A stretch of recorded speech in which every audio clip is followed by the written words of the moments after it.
Greetings, adventurers, and welcome to the start of a new D&D 5e campaign.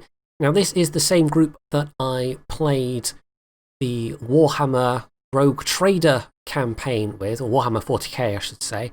So, if you listened and watched any of that, the voices should be quite familiar. But this time I'm recording it on my end. And we're also using a new tool. We're not using Roll20, we're using a thing I forgot the name of, but it's rather nice and shiny, so it'll look a little different as well. So what we're doing is 5e's, I think, relatively recently released campaign called Icewind Dale, Rime of the Frost Maiden. And I think the Icewind Dale game came out many, many years ago, but this unit is a lot more recent than that, so I've never played the game. I really don't know what I'm expecting in terms of the story, but in terms of the DM and the group I'm playing with, it should be rather good fun, and hopefully you guys and gals will all enjoy it as well. Now, I did think I'd started recording and then discovered I hadn't, so there's like the first 2 minutes missing, but it's literally just the usual tropey thing of everyone getting together in the local tavern, so you haven't missed much. So, without any further ado, let's get the adventure started. She would have noticed a Goliath. Ordinary, very tall, quite large Goliath, wearing some furs and with a longbow, actually. No, Goliaths don't usually have tattoos. They have the lines on their skin that he also has, down his head, which is bold, of course. And yeah, they all kind of look mesmerizing, but they don't go like horizontally anywhere. They sort of go vertically. And yeah, they're like over his arms, down his hands, and things like that, and his legs if you looked. Like a zebra. A bit like a zebra, yeah. But now he's in the warm, he's sort of rolled up his sleeves and stuff, and he's sort of displaying them. Just minding his own business, drinking, looking quite cold and dark in the eyes. Yes.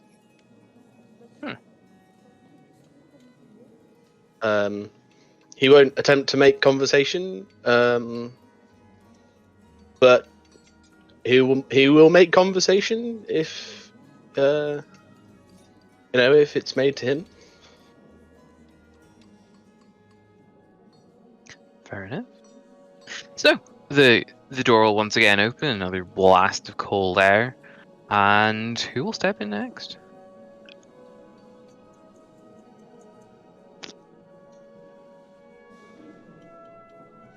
The door's hanging open, people are starting to get annoyed.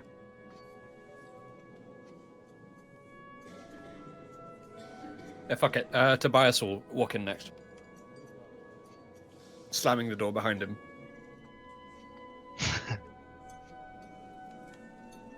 Well, I'm free to tell you, the only table free is one with the Goliath and a centaur sitting at it, so... What's the rest of the tavern looking like? Oh shit, my monitor just died because of the fucking socket. Oops. What's the rest of the tavern looking like in terms of what species people are? Majority are human, from what you can tell from sort of backs of heads and all that sort of stuff. No one's really sort of taking their coats off. They're more just sort of like maybe unbuttoned at the front or something like that. The large like fur hoods and stuff like that are still sort of covering up like ear tips and obscuring hair colors and skin tones and stuff. So it's always difficult to tell around here who's what. But I think it's safe to say save a table of I think you described them as a gaggle of Icewind kobolds. Other than those, the only other non humanoid would be Ethel of Zendar. You know, one or two Goliaths sort of squeezed in the middle of some tables and like that. But for the most part, all seems to be fairly generic humanoids. What are the kobolds doing? They're both like sort of nursing away at sort of what to them would be obviously oversized tankards, given they're like sort of 3 foot tall mostly. And they're muttering away in their draconic tones. Can I try and earwig, eavesdrop on them? I mean, you're sort of sitting around a busy tavern. Give me if I get first roll, why not? Roll perception.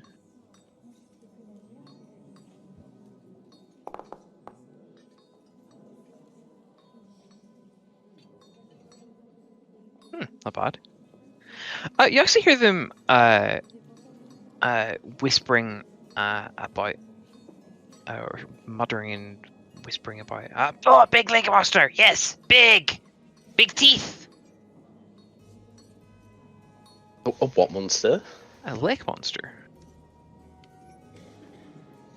They seem to be quite excited about this news. As you've sat down, Ethella's kind of lifted a currant tankard up and gone, evening. Well, then gone back to drinking. Badan's not impolite. He'll reply the jester. Sorry. That's right. I just asked that question just in case, like, these two at the tables were complete outliers in terms of species, and the rest of the tavern is like human or something. So they're a little bit stand out by the looks of things, but A little not tiny too bit, uncommon. yeah. Okay. Pretty much, yeah. So after Tobias will walk in through the door, it's clear that he's probably not from around here because he's swiping the snow out of his beard and out of his off his clothes. He's a broad-shouldered man, but he's not overly tall. As I said, bearded. It looks like he has, I guess, like the equivalent of like an Eastern European fur hat with like a little brooch in it and a couple of like peacock feathers off the right side, sort of like a, I don't know the term of it, but yeah, I guess you understand what I mean. And then some very drab, ordinary looking clothes. So he would check his pockets, which are resoundingly empty. Because my background makes me fucking broke. So he's gonna he'll approach the booth, table. Bar? Well, these guys are sitting down away from the bar. Though, okay. right? You mean Yeah. our table, right? Okay. Oh yeah, sorry. Yeah, there's sort of like really sort of like there's the sort of shallow booths around the sort of edge of the walls. How would you fit a centaur in a booth? Yeah, that's what I said. They're shallow booths with the tables in front of them. So, I suppose if she was on the outside. Yeah, that's kind of what I was assuming. Okay. Logistically speaking. Oh, sort of like you have the sort of, I want to say sofas, but the chairs like on the walls in a pub sort of thing. Yeah. The benches. Yeah. Okay. Yeah. So, realizing he's got no money for anything at the moment,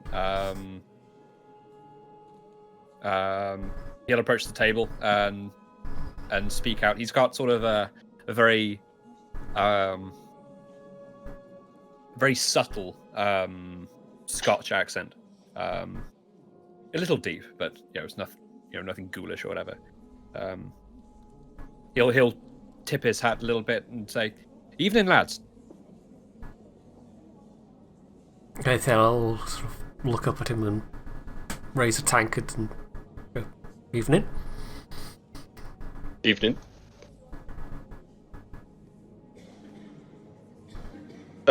Is he human? Yeah.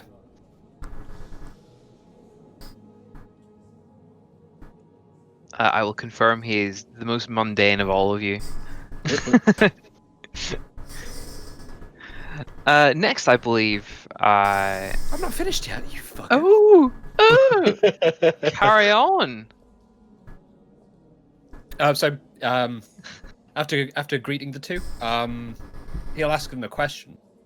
And he'll ask, listen, I'm not exactly well endowed in money currently, but how about we play a game? And if I win, you buy around. If I lose, then I'll give you something valuable to me. How's that sound? Othello looks kind of thoughtful for a moment and goes, "Sure, I'm game."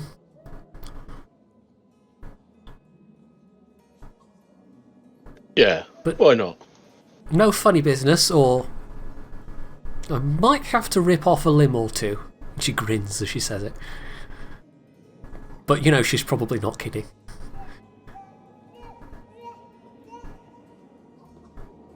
Aye, you can certainly try, as he says as he sits down and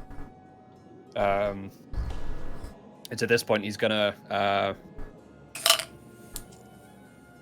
he'll break out a set of dice and a small kind of like makeshift cup or whatnot. And he says, it's a little crude, but game of dice, round of 3. Sound good? Sure. If I lose, you get to keep the dice. They're quite special dice. Special how? So it's from a collection of 5 dice, but you only need 2 for this. For the old famous drinking game. He'll slide over 2 across the table to you, for you to inspect. Okay, she'll pick them up and feel the weight in her palm, and see if they feel like they're weighted or something like that. I'll take an investigation roll. Okay. Oh no, how do I do this?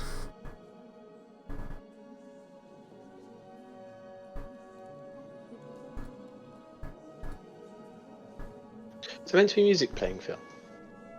No. I can hear music. Yeah, I can hear Skyrim yeah. music. Oh, actually. Yes, there should be. Right, Refresh. what do I click on to get an investigation roll? I guess The you word just click investigation. Oh, there's a little dice that pops up next to it.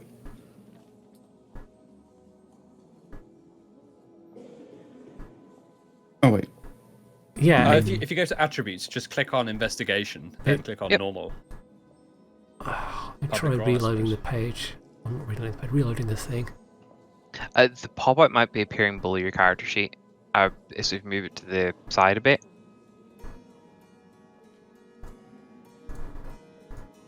I'm trying to click on it and nothing's happening. Hang on. Can't click on any of my. I'll change your sheet. How's that? Missions.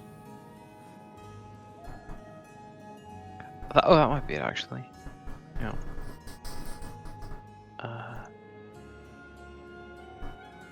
No.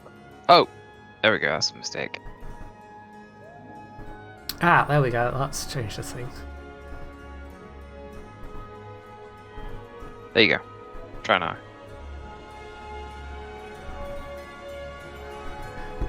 So this is There you go. just normal. Just click investigation. Yeah. Oh, dice.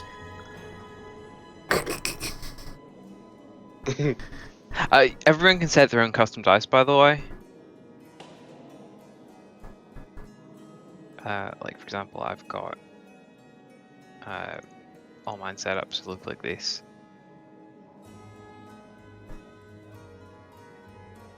But anyway, fiddle away at that. It's settings, then configure. Configure settings, and then it's dice so nice.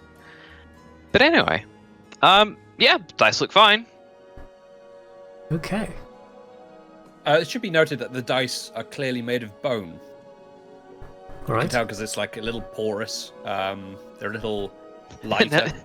Not with investigation of 4. Oh, right. Okay. It made of some rather light white material. Yes, that. It's not stone, but it's also not wood. Clearly, she's had enough of the super cheap, strong ale at this point that Exactly. she's been chugging down the White Lightning.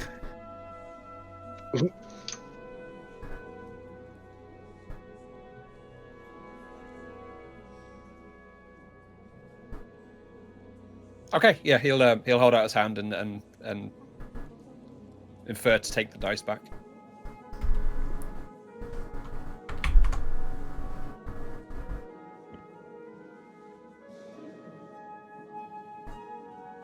You hand the dice back? Yes, yeah. Sorry, I'm Okay, trying to get yeah. it to reload. I think it's being a bit...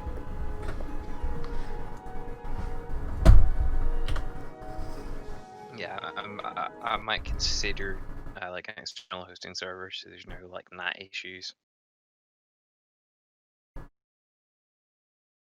All right, this is how the game works. With the 2 dice between his 2 fingers, he sort of, with a little flourish, he'll swipe them into a cup, and then the cup with the dice in them is forcefully put onto the table. Rules work like this. Any combination of that adds up to 6. Except for any doubles, you win. Round of 3. How's that sound?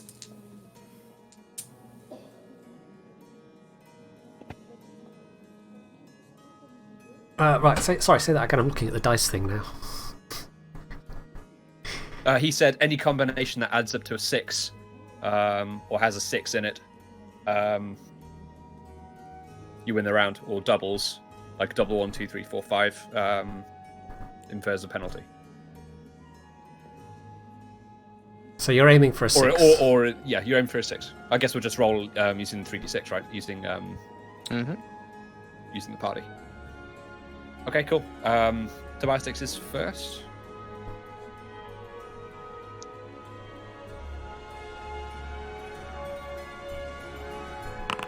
Oh, private. Yep. Need How do to you roll set to public? public. So there's a little drop down on the right hand side above the text box. It's Oh, I see. difficult to see, but the top Public option is public.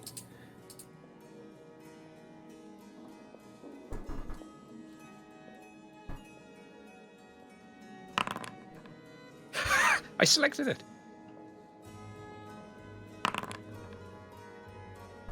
Phil, help. Weird, I can hear it rolling. Yeah, I can hear it rolling as well. You've still just said to blind roll for some reason. I literally clicked on public roll. Oh, that's weird.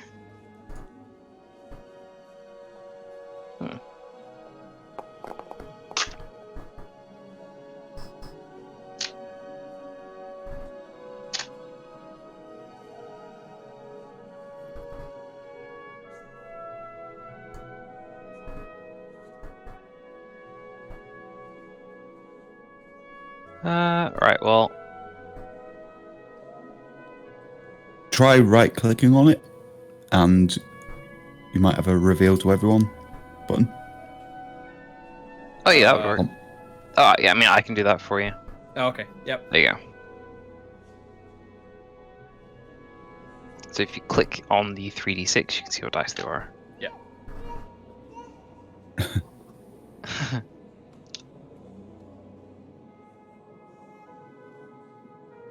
Because we definitely needed to. Yeah, exactly.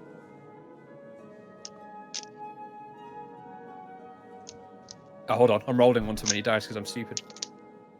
I guess we'll just take 1 6 away then because it's all the same. Yeah. Double 6. Okay, that's a loss for me. So congrats, Ethel. All you need to do is roll something that's not doubles. Roll 2d6, yep. Okay. Get this menu to close.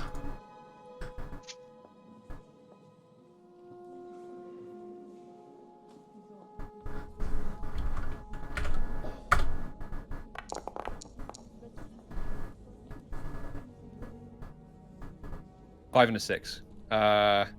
Any combination that adds to a 6 or has a 6 in it. Congrats. You're buying your own drinks. Oh, sorry. Or was that It's best of 3. Best of 3, yeah, okay. That's one round to Ethel. Right, I'm gonna try and. Okay, I've pressed enter with this public roll shit. That's right. I'll just. I'm assuming it's just a little bug at the minute because the basically Foundry's updated like last week, so some of the modules are still. There we go. That's Doubles. That's a double. I lose this. I lose the second round. Okay, Ethel. I see you One took more? the lucky feet. on an unlucky character, evidently.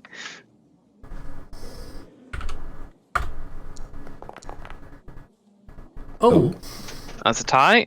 Okay. Round 2 again. Getting a little frustrated now. He rolls these forcefully. Oh no, that's a win. That's a win. Yeah, yeah. Hey! He snaps his finger up and shows a 1.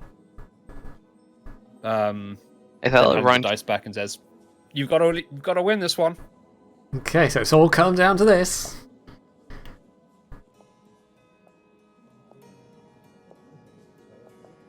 So I'm prone again.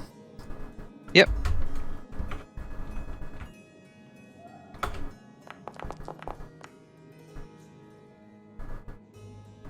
I believe that's a loss. That is indeed a loss.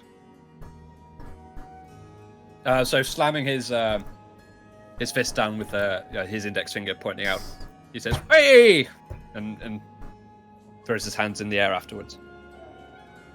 He leans forwards a little bit and asks, "Right, I'll take a nice pitcher of cider if that's all right."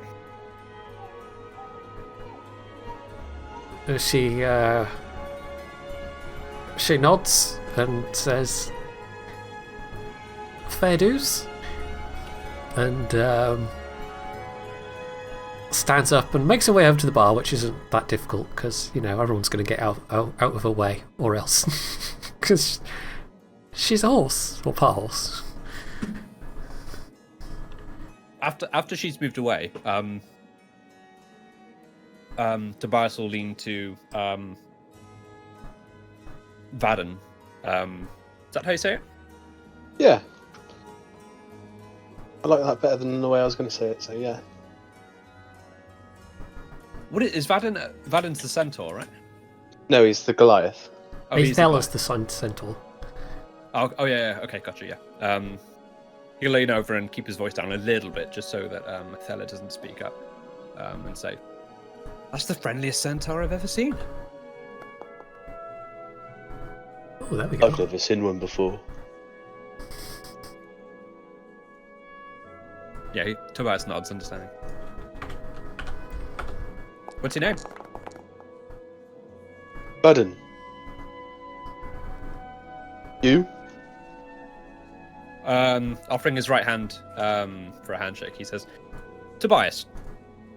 Shake his hand. Tobias doesn't give the strongest handshake, probably because he's not capable of giving one. So the Goliath's handshake is probably a little bit oppressive. the demi-giant.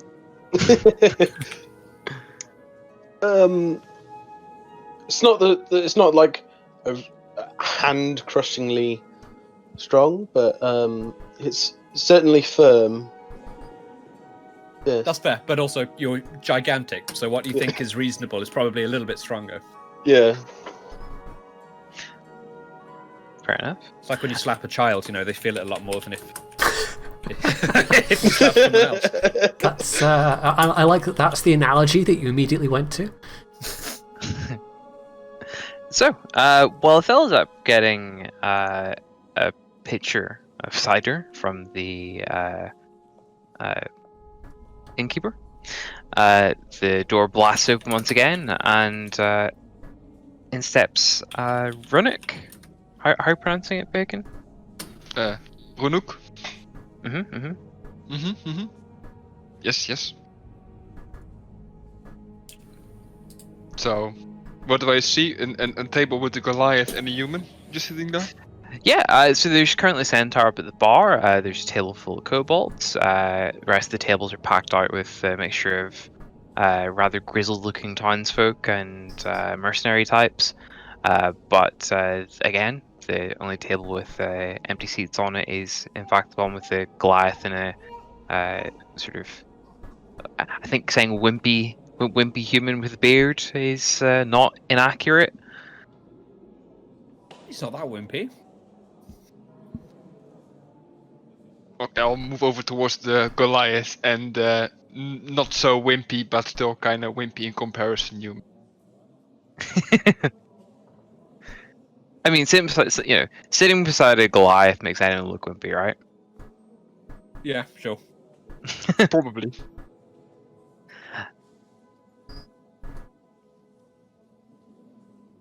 And so, who joins the table? Who joins the table? A half-orc. With, yeah, like on the picture, with a skull on top of his head, which is now filled with snow.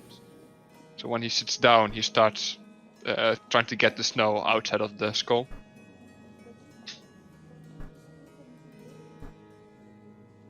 Quietly. Just for everybody. What? Do I know what animal the skull is of? I don't know, Bacon. What is the skull of the animal? What skull is it? What skull do you want it to be? Is it specifically that one, or? No, well, I don't even know what this one would be. I'd assume something like a wolf. So yeah, I suppose. Yeah, a large enough wolf head so you can wear it like a skull cap. Literally, yes. Mm-hmm. Yes.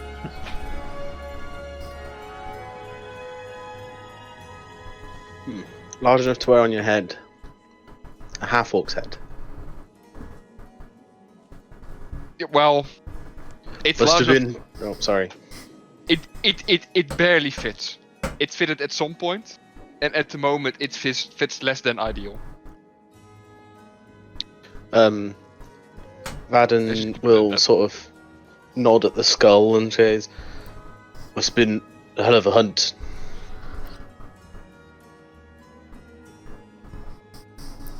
Runuk will just look at it and say, poor animal.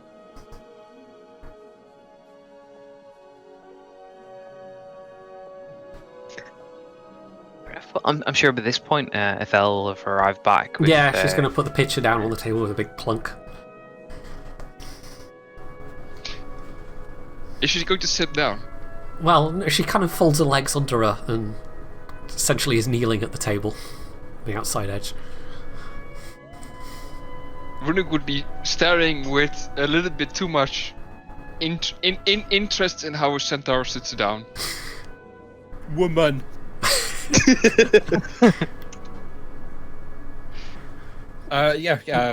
Twice gives a smile and a nod back to Othello and slides the pitcher, and I guess there's a tankard with it. Or have I just got a jug? Yeah, Whatever. there's probably a semi-clean tankard to go with it. Okay. Yeah, he's not picky. Yeah, he'll smile and nod towards Othello and slide the pitcher and jug over him, tankard over to him. Thanking you.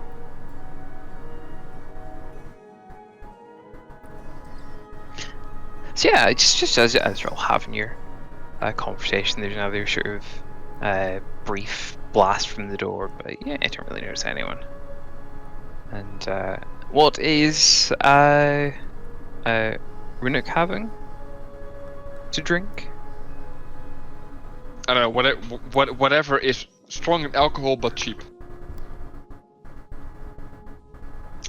Excellent. So it's something distilled then. So basically, what Othella's drinking. Yeah, you weren't told exactly what it was, other than it was local and guaranteed to scare the cold away. You've got antifreeze.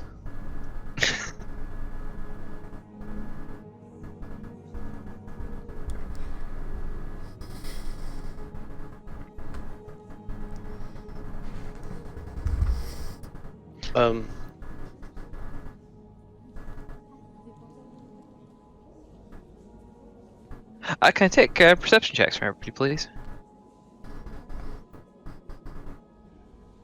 Actus checks. Perception checks, yes. First natural 20.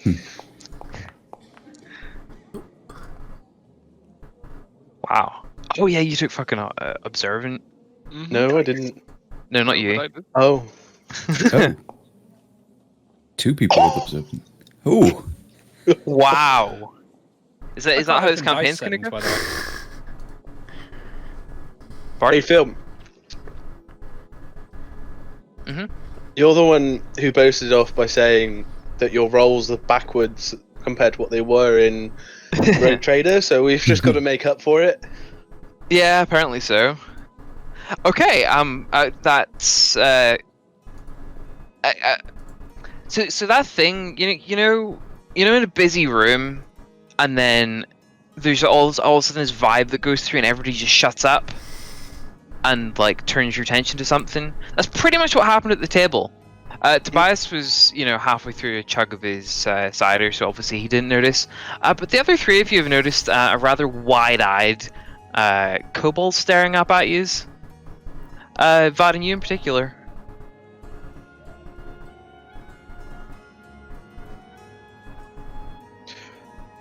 I'll say to him in Draconic. What is it? Baden? Oh, fuck.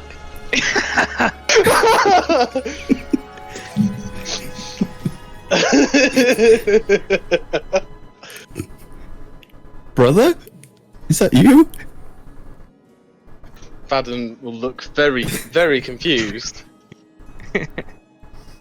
and switch to giant. And he'll go, Othella's just going to mutter, I have no idea what's going on right now. Garvek. Yes. It's been a while.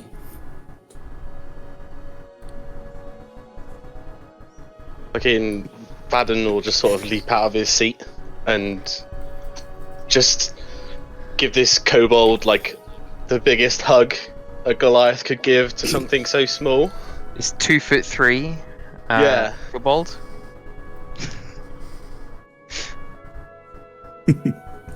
I'll continue in giant and say, "What foul magics?" just that. Quite the opposite, actually. I died, and then I was reborn as this, and some reason I've still got all my memories, and yeah,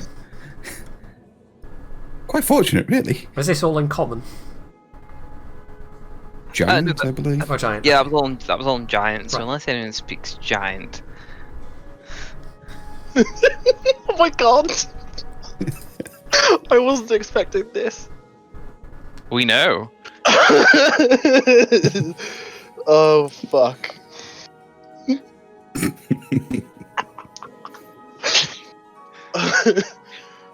This has been the best kept secret for about the last month.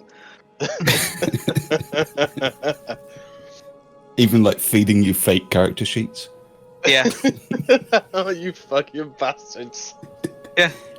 That's why this character sheet exists. Yeah.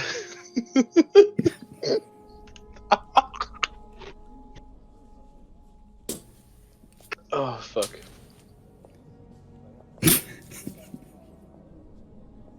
And congrats, you responded like exactly how we hoped. Fadden will will be well, slightly speechless for a moment and go, well, I've not had the best of times myself, but looks like you've had it worse.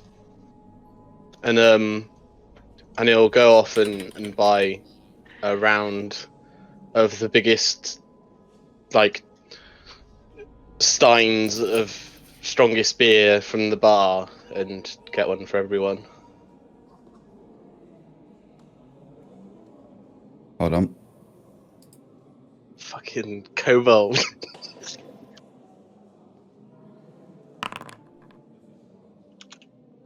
Cool.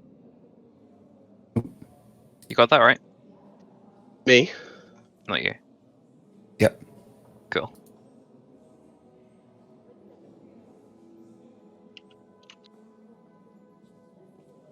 You got my one?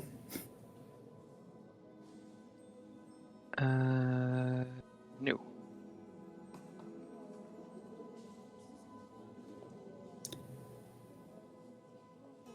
I think I might be struggling with the full-size beer, but that's fine.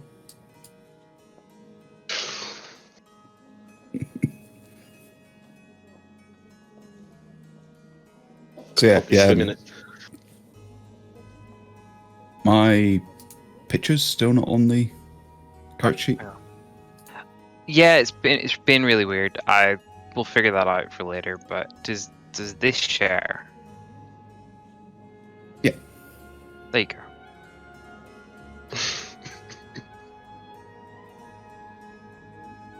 How much did you pay to commission that?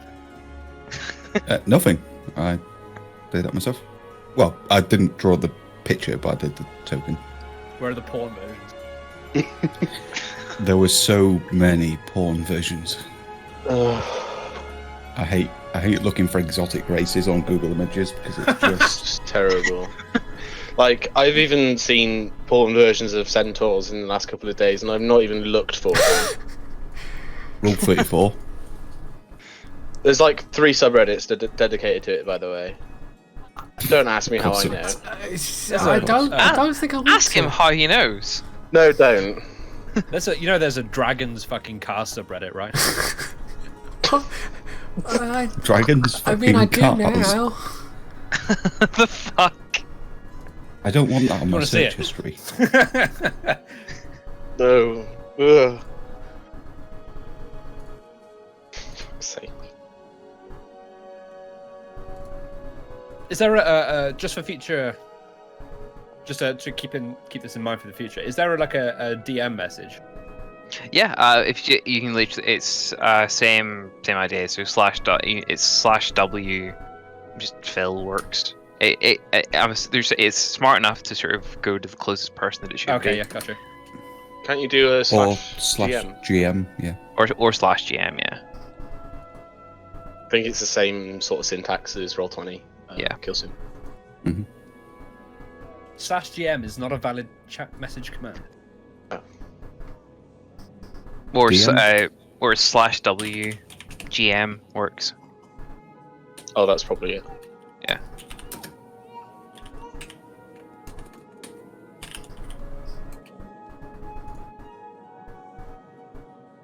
Fucking kobold. Yeah, those are all good. A kobold. And I'm So, yeah. really, really thankful that the new errata came out to Volo's guide, because otherwise I would have had a 4 strength.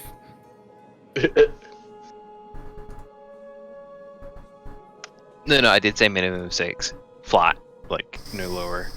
That was the bottom end of it. So you basically would have had to leave that alone, or like you would have bump it down to 8, and yeah. Anyway. Yeah, so he reaches up and tries to lift the drink you've set in front of him. Yeah, No I dice. mean the tankard's about a third to half your size, so yeah. Be back in a second. He runs up to the bar and asks for a pint glass and sort of run. Sorry, a half pint. Runs back and sets it on the table. and sort of says, "Could you pour it across?" Bit too big funds up and a grin. I'll pour it. And you thought I was weak before.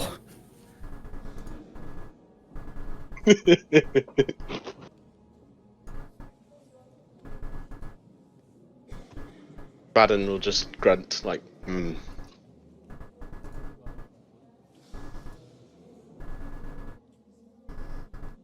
So, where have you been? What have you been up to? It's been a very long time. It has. I'm not sure I'm quite ready. And he'll like take a really, really big and long drink. Ethel's just going to look back and What forth about now? and go, I take it you two know each other? Oh yes, he's my brother. Yes, brother. Okay, then. Can I do like an, what would it be? Perception? Insight. Insight. Intelligence saving throw, maybe? Can I do this intelligence saving throw? Yeah, by all means. Yeah, this hurts your head. She just shakes her head and goes, I'm way too sober for this, and takes another big gulp of cheap, strong, whatever. Jesus. Runik is just sitting there no. with his finger pointing to the Goliath, then to the Kobold, then back with a questioning look. Now, what's going to really bake your noodle is who was the brave one, the mother or the father? I'll go. It looks like our father wasn't the only brave one, and he'll nod towards Bella. She just rolls her eyes.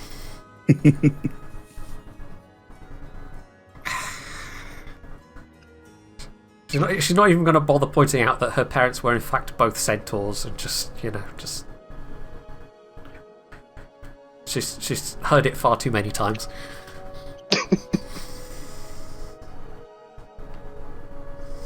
Completely by coincidence, I chose Draconic as well.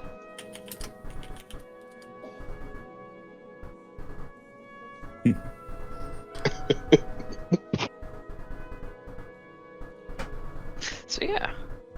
As the night goes on and drinks get drunk and the door stops opening and every now and again you see somebody sort of scraping away a little bit of the snow in the window, peeping through and realizing that there are in fact no more seats. The locals seem pretty content. The rather grizzled looking innkeeper, you've heard a few people are referred to as scramsacks. Sort of leaning up against his bar and seems pretty content. Old Bidey's had a couple of goes at a couple of people's ears. It's been a pretty nice evening. Obviously, it would seem you have been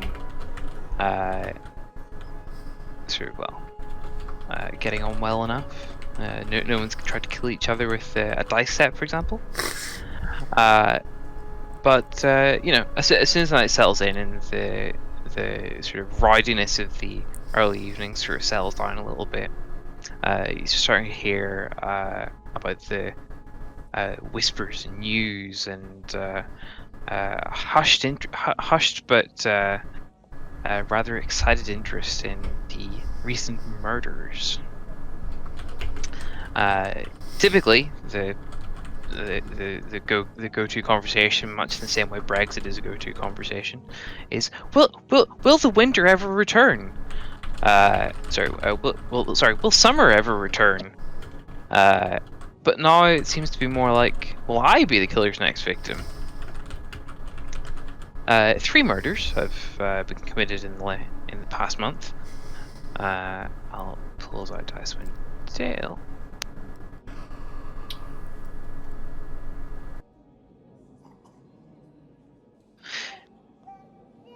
3 murders have occurred in the last month. I assume everybody can see. Nope. No. Oh, hang on. Oh, Phil, would you consider this session 0? Technically, yes. It's I'll call it maybe session 0.5. 0.5 it is.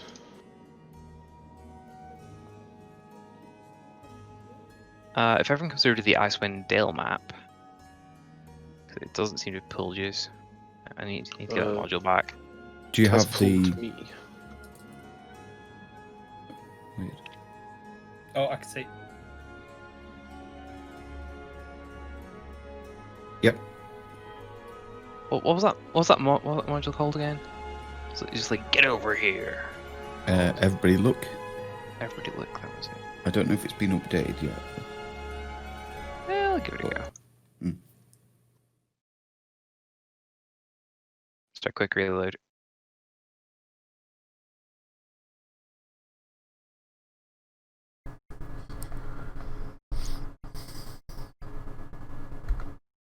Everybody refresh. Oh, it's close to me completely.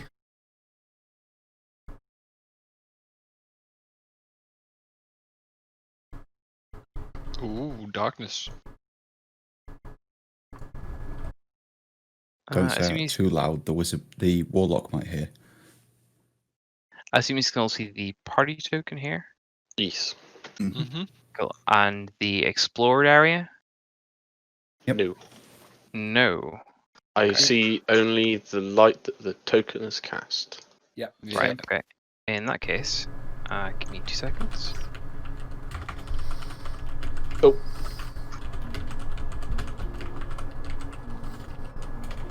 That'll work.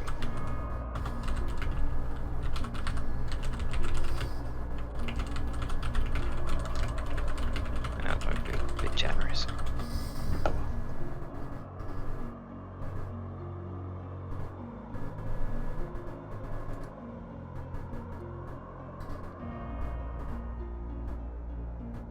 See. In the last month, there have been 3 murders. A halfling trapper in East Haven, a human shipbuilder in Targos, and 3 days ago, a dwarf glassblower here in Bryn Shander. Each of the victims was found with the dagger of ice through the heart. A dagger of What's the ice, did you say? A dagger of ice, yes. Okay. Presumably the drug- special non-melty ice. Presumably. I mean, although it is Arctic temperatures, so That's true. Unless they are found outside, it's yeah, inside. probably last long enough. But what is the connection? The drunks in the tavern obviously have no credible ideas. And what were your thoughts and feelings? So what do we have again? It was a dwarven glassblower in. Dwarven glassblower in Bryn Shander, a halfling trapper in East Haven, and a human shipbuilder in Targos. So East Haven, Targos, Bryn Shander. Targos. I can only see, like, it's mostly black for me. Is that on purpose? Yes. Okay. So I've just set this up so this is kind of like the areas of 10 towns that you would know or have been to. These are specifically 10 towns, rather than all of Icewind Dale.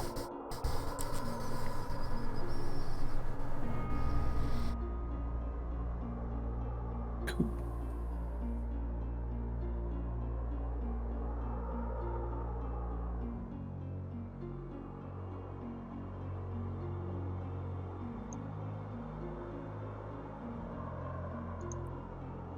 Well, there's nothing obvious that connects them apart from they were all stabbed through the heart with the same kind of implement.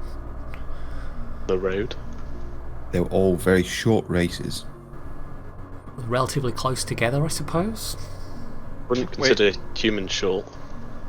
Well, Wait a second. Did the kobold just Yeah. say that? I forget sometimes. Don't mind me. I used to be taller. Can I have perception checks one more time, please?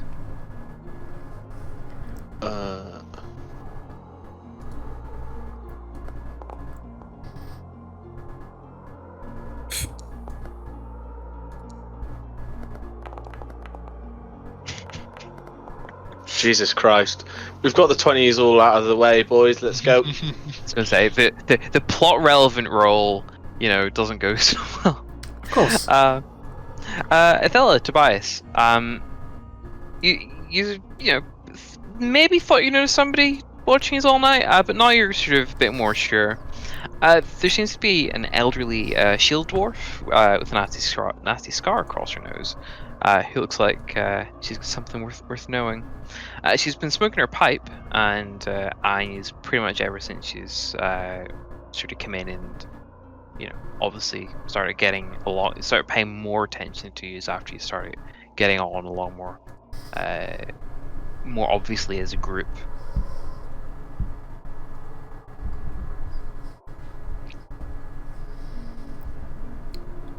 Can I say that we've probably at this point, like Athela would have asked people, what's brought them here specifically, before we get to.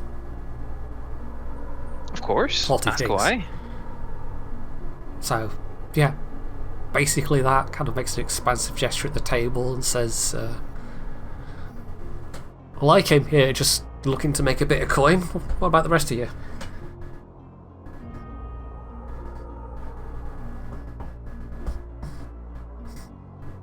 Well, I needed supplies. I lost my familiar a while ago and needed to get a few herbs and such to summon another one.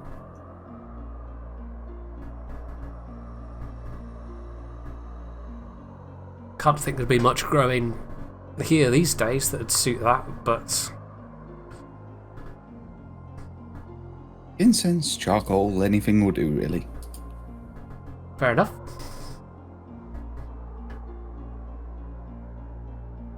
Tobias would say, "Guess I'm a merchant with who's run out of luck." Let's pull a little back in here. There we go. We're there now.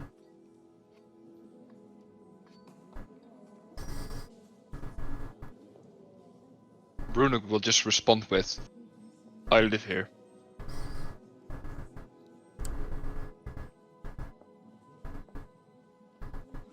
Short and to the point. I don't Hey. know. I resent that.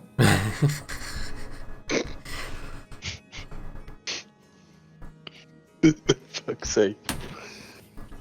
If Adam will say, "It's so good."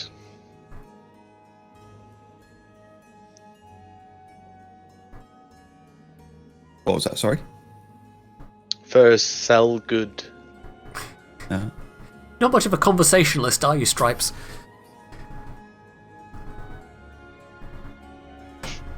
But I suppose you're not wrong.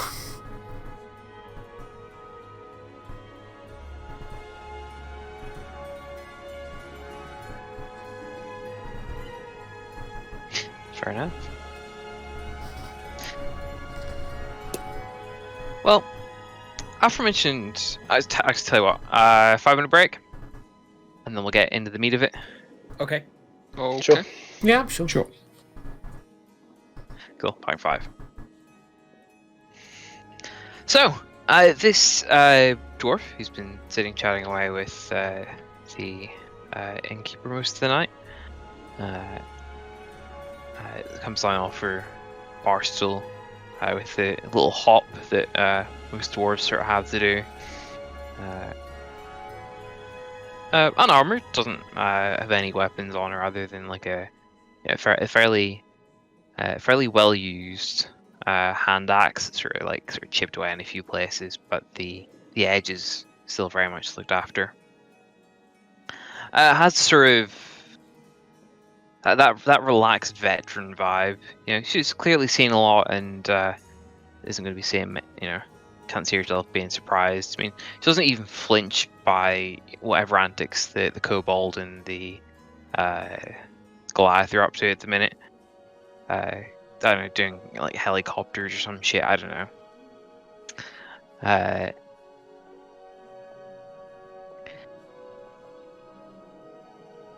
She sort of steps up and only pauses for a brief second. She sort of eyes all of you over for, a fraction of that brief second, and sort of makes like a little flash of eye contact with each of you as if she's sort of sizing you up and just confirming that what she thought of you from the bar was accurate. And she says, "So, I assume you lot are adventurers?" I suppose you'd be right in that assessment. Good, good. And you're here for money, at least?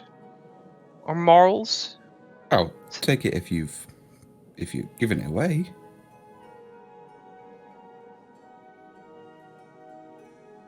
Money spent. No? Okay. Well, as I'm sure you're all aware, money, it never comes without, some work. And I assume you've heard the rumors going about the murders. Murders, you say? Most foul. Yes, we've heard the rumors. Well, you see, I've I've spent some of my free time chasing this up for the sake of moral decency. Can't have a murderer going around, especially in these dire times. Especially when he's killing off useful folks.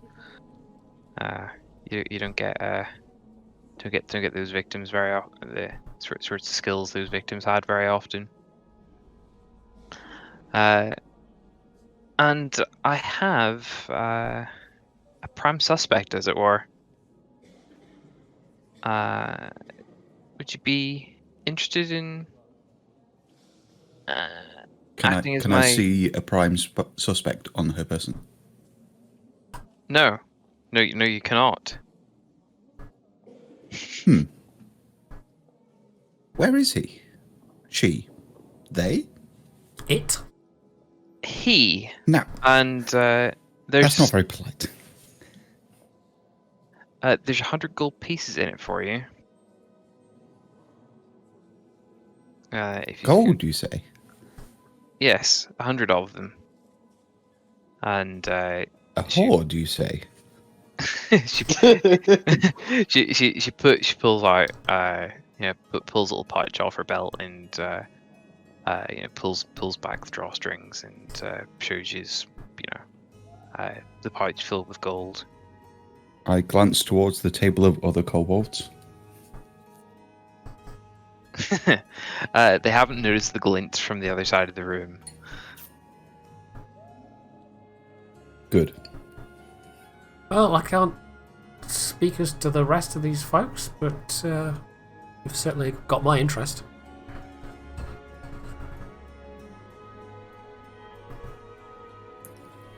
Depends on what exactly you want us to do. Just you have a prime suspect. What do you want us to do with it? Well, you see, I'm a little bit too old, and my adventuring days are a little bit past me. The chap you're after is called Cephalic Caltro. He goes around with a particularly morally flexible dwarf called Torga Icewind. She's a merchant. You may have come across her before. She goes around 10 towns and sells goods and whatnot. I've reason to believe her business isn't entirely legitimate. but of that I've no proof. However, all the murders line up with her visits to the last to the towns where the murders happened. There's one chap in her employ that is very much of note. It goes around wearing sailor's clothes of some sort, and the cold doesn't seem to affect him at all. But yeah, Sailor's clothes, do you mean some kind of naval uniform or just general sailor garb? yes. Assless. He dresses rather sharply, but definitely more for a port down the Sword Coast rather than up here in the Dale, if you know what I mean. It's worth noting, his victims come only from 3 towns to sacrifice people to the Frost Maiden on nights of the new moon. And sort of, there's a little flash of disgust comes across her face, and She says, frowns and says, wait, they're sacrificing people up here? Okay. Hadn't heard yeah, that before. apparently this is what passes for civilized behavior around here. But it's what the locals consider civilized, and they draw lotteries and whatnot. So I suppose if they're all happy to live like this, who am I to say otherwise? Well, technically, not all of them live. I'll be quiet. She is looking at you, and it seems like a little bit puzzled about why there's a kobold that apparently has an intelligence above common house cat, but it doesn't say anything about it.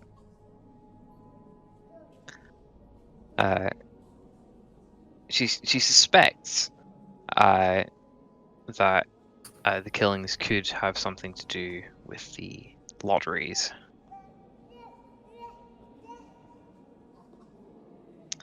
I'm guessing we'd all know about the lotteries. Yeah, you've at least heard of them. You might not necessarily have been around when it was happening, or any of the fairly standard ritual was happening, but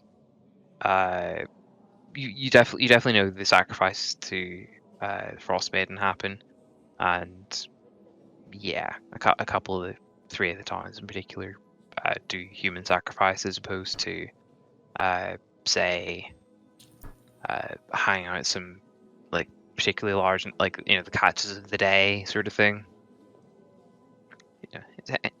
They pretty much all the villages have a sacrifice in some shape, form, or fashion. But yeah, she goes on to say, maybe the victims found a way to keep their names out of the drawings, and Sefek found out they were cheating. So he killed them. Maybe. He could be doing the Frost Maiden's work. I followed Torx for 10 days and moved from town to town. Quite the devious little enterprise, but that's not really my concern. Like I say, it is very much how comfortably looked in the weather. No coat, no scarf, no gloves. So some up here would call that being blessed by the Frost Maiden, and I certainly think that's enough to go on. As I say, I'll pay you all 100 gold pieces to apprehend him, ascertain his guilt, and then deal with him, preferably without involving the authorities. When the job's done, you can return to me and collect your money. Naturally, the authorities won't abide by open murder in the same way. They would execute him if they found him, but where I say I'm paying a group of upstart adventurers to help with the moral grounding of 10 towns, right? What is it looking for? I was going to say precisely proof that he's been doing it. As Athela begins to speak, I was going to say Tobias would hold his or like hold his like index finger out as if to say 1 moment. Would Othello like continue speaking? Do I'm just going to literally roll, see if I notice you holding your finger up. Oh, okay. I get What? he would try and make it kind of obvious, but Tobias wanted to get sort of the first word in before anyone wastes their breath. I do not notice at all. Okay, yeah, fair enough, fair enough. And she kind of finishes speaking and goes, "Oh, sorry, I didn't mean to. Go ahead." So Tobias would nod and speak up and ask it's a woman, right?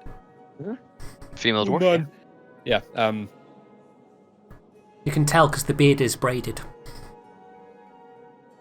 Yeah. He would speak up and ask. Isn't it a little unusual to approach a group of strangers and ask them to get involved in a murder case? No. Perhaps, but Wouldn't you try and convince us that you're not involved in this? That you're sending us into a trap? Or trying to frame the person? Also, if you are telling the truth, and you're willing to pay for this, don't you have some kind of horse in this race? Aye? I come from a long career of dealing with thugs like that, and dealing with types that would do harm to good, hardworking, normal folks. I don't like seeing it going on around here, and I don't like that the authorities aren't getting on board quick enough. You folks don't seem connected to anybody around here, and would be I would hope I could try some words, and I would hope we'd be able to deal with this for the right reasons. When she finishes her sentence, Tobias kind of stares at her for a few moments and then like reports, as it were, to the rest of the party and says, "She's telling the truth." Insight?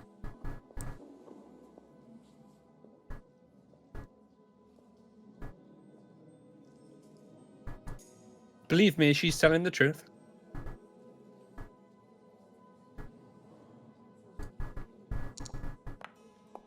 What do I think with a roll of 18? 22. Well, 22 even.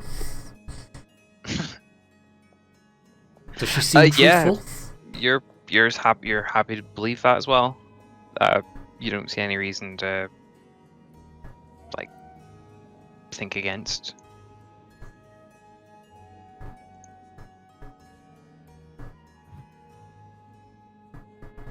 All right.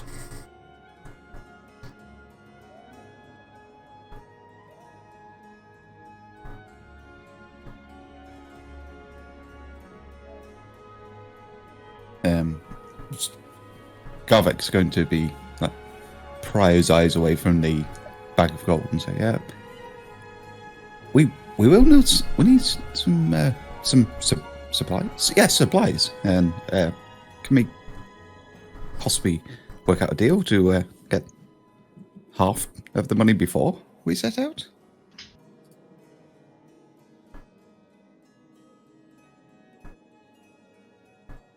Tobias Sure. would nod in agreement and say, "Aye.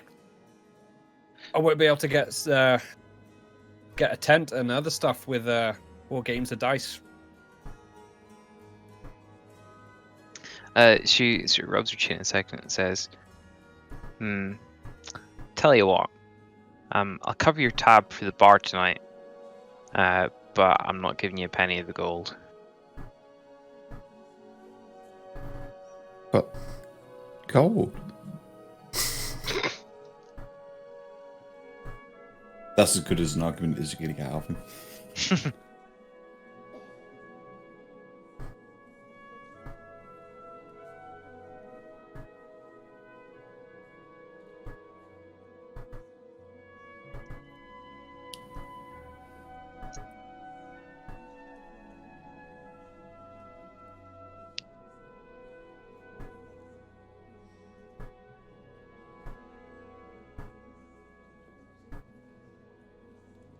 Tobias is at this point rubbing his mustache and beard and trying to think about how to overcome the financial hurdle he has to overcome, or maybe the party has to overcome. What was gonna say- scams can I pull on people? I would say you're going around 10 towns. You don't need any special equipment. They like, you know, before the eternal, you know, the everlasting winter, they'll wear, you know, proper roads that were generally kept clear. Obviously, that's a bit difficult to do at the minute, but you are walking along, you know, real paths. You're not having to like forge through the wilderness. So you can walk around without any like major inconvenience. You don't need to get like dogs and whatnot to get around. It'll just take a wee while.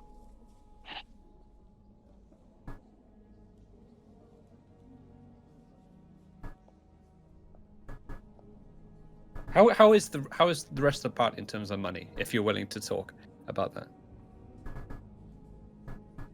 Well, Aethel probably wouldn't say, but you know, I'm happy to say I've got like 10 gold or something like that. I Okay. think. I think Vaden is 9 one now, of the apparently. most well-off people in the party with 46. Oh, drinks roll on Vaden then. You'd obviously keep it quiet, but Mhm. out of character, yeah. Okay. Okay. I suppose at this point, after this period of silence, Tobias would shrug and I guess come to the conclusion he can probably find a way to pay for a room, etc., or to pay for rooms in the future, not just for tonight, etc. And he'll reply to the woman, "Well, I ain't got much to tie me down at the moment. I'm in."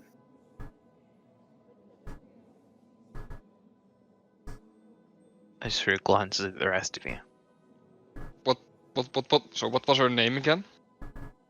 Did she actually ever say that? Oh, she didn't actually.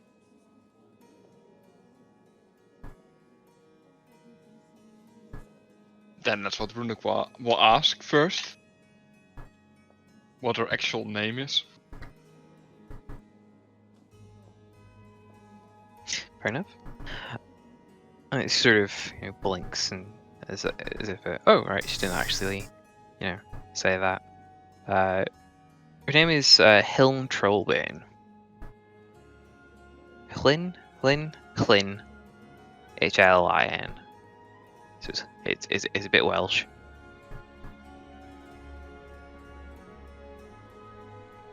Oh, like 5 L's then.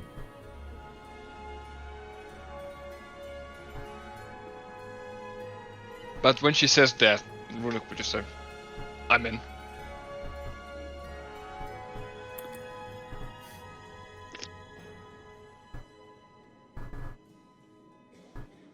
Sure. And That's the only response you'll get out of Vaden. I thought you'd be more excited, brother. Me and you, off adventuring, just like we always dreamed of.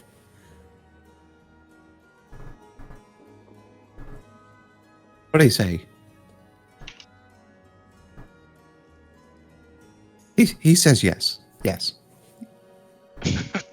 I said yes, brother. See?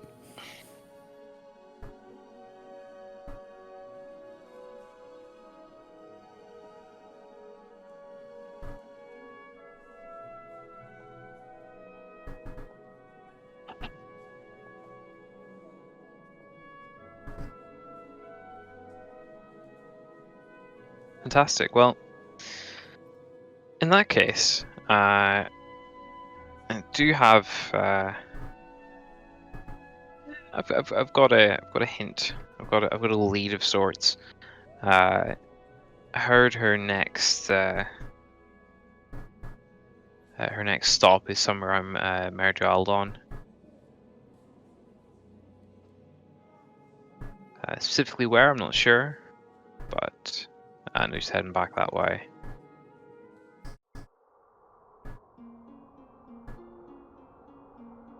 To where? Oh, yeah, I can see. Sorry. Mm-hmm.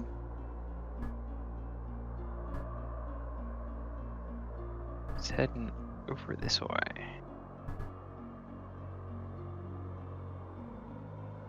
You want us to search 4 towns?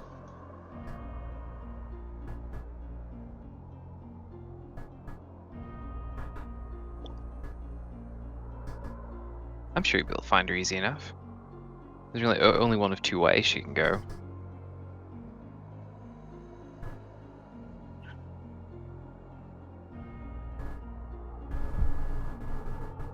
Seem like a capable lot.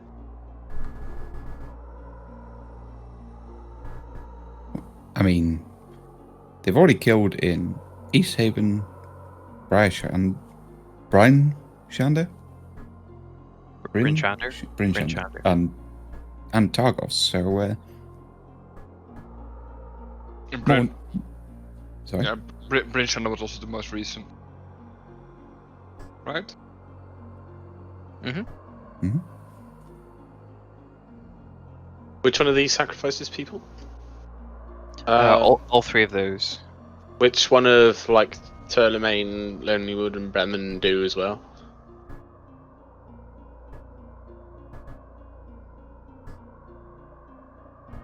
You're not entirely sure. Would I know? Actually, probably would. As far as you're aware, none of them do. Targos, Bryn Shander, and East Haven are the only 3 that do humanoid sacrifices. But, you know, What the... I mean, How regular are these human sacrifices occurringly? Occurringly? How regularly are they occurring? They happen on the new moon. Okay. So Monthly. monthly then, right. I don't like those odds.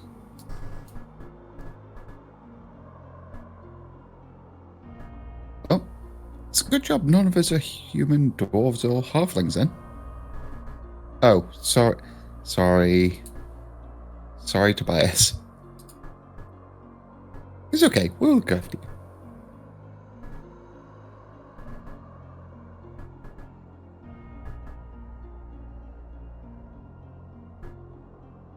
Tobias says nothing. It's okay, you don't have to say anything.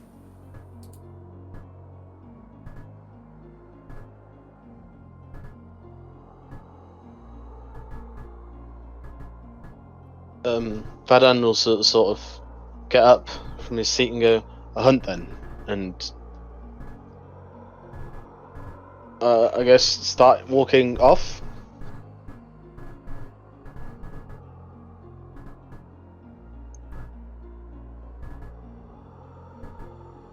Sounds good. Would I recognize him as being any more brisk or short than normal? Obviously, he doesn't seem any shorter to me at the moment. He seems incredibly large, but Absolutely monolithic to you. What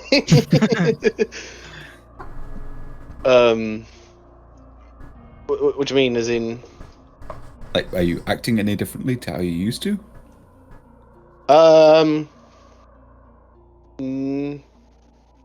no. Short of like 1,000-yard stare whenever he sort of has a moment to think to himself, like someone brooding sort of thing, but not quite. Just yeah. Like there's something that bothers him, but he's not going to tell you yet.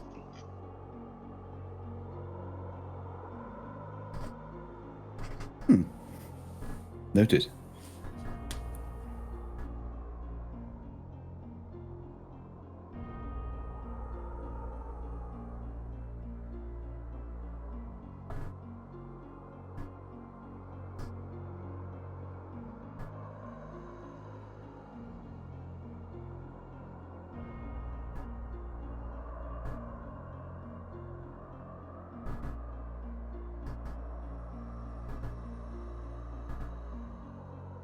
Okay. So Tobias would finish off his picture, set the tankard down, and shuffle to stand up. What was this woman's name?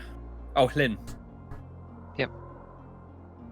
It's okay. I have keen mind, so we don't need to remember these things.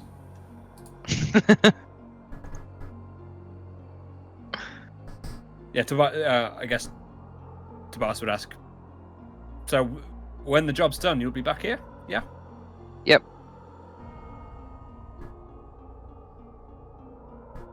Okay. He'll rub his hands together and say to the others that's still sitting down, right, let's make some money. He'll turn and follow, what's his face? Oh, we're doing this now, are we? What time is it, just out of interest? Oh shit! Isn't it yeah. late at night? Isn't Yeah, Van just we've walking been off here into for the- several hours at this point, and we started at like 6, so it's probably quite dark. Well, I mean, it's dark outside anyway, but it's basically nighttime, deep into nighttime. So as he's walking off, Suits he me. suddenly remembers, oh, it's nighttime. We won't be able to see anything. And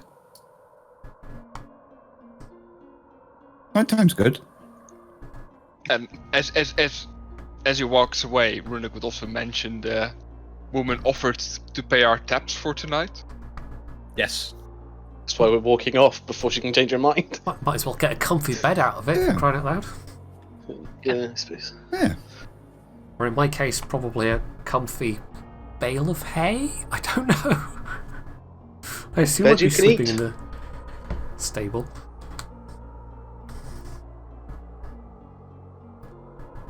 The night is young. Why don't we just go? Rose always quieter at night. That's How people. cold is it outside at nighttime, Phil? I'm guessing it's like. Is there anything that would affect our characters' lives? Is it like the Arctic and it just gets fucking freezing cold? Well, I said the nice thing. The thing is, because it's like permanently dark, it doesn't really make a huge difference, to be honest. I mean, from a gameplay mechanic point of view, as far as I'm concerned, you've just been resting to an extent. So, yeah, it's all good. You can head off now if you want.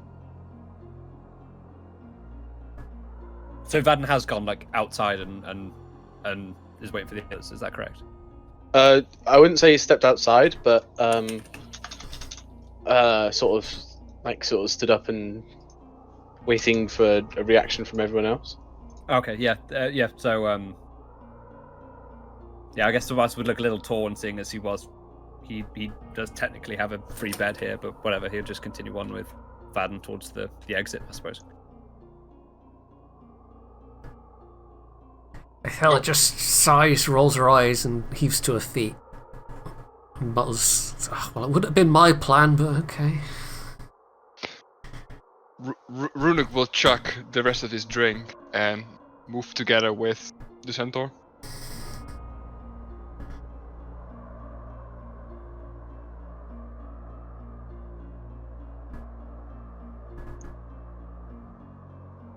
Cool. How, like, what does this, like, half pint glass look like? Or tankard or whatever it is. What do you mean? Like- It's fairly standard. It's Like, is it? Oh, it's wooden, by the way. Yeah. And is it got any nice carving on it? Is it well made, or is it looking a bit old and battered? Well used.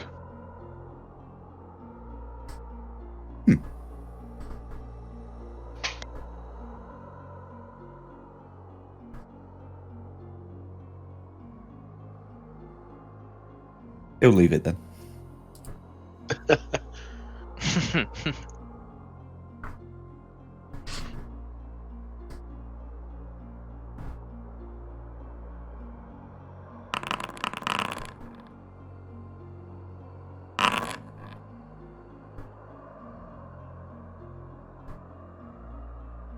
You know, if there's the secret rolls, it kind of gives them away that we can hear them. Yeah, it does a bit. That's fine. You can hear them doing some rolls. That's never a problem. Have you not got actually private roles enabled? I do. I mean, you just can't see the rolls. It's just that bit scarier when like the DM starts rolling dice at random. I actually quite like it. I was going to ask how you've what you've got, or is it like that on my games? Yes. I like it.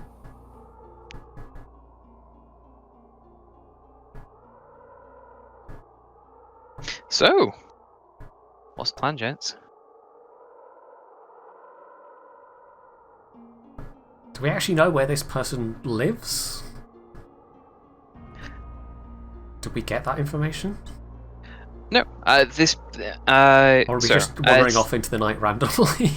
So, Civic culture is presumably like a bodyguard or something like that for the caravan. So, yeah, the caravan you're looking for is the business name is called Torgs. The leader / owner is a dwarf called Torga Icewind.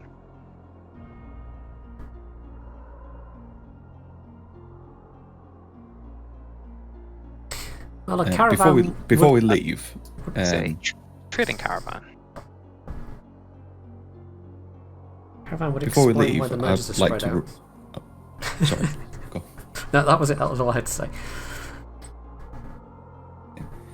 Before we leave, I'd like to run over to the kobold table and evening, gents. In Draconic, probably. Evening, gents. We're looking for a caravan by the name of what was the name of it? Torgs. Torgs. Torgs. And I don't suppose any of you have any information on where it might have been heading, or when it left, or which direction it went. I will take an investigation roll, please. With advantage, since these are... With advantage, you say? With advantage, I say. It's better. Sadly, your kin are... They're scratching of heads. There's a few rather hopsy burps you're blown your way. And sorry, Wordsy, no seeing him.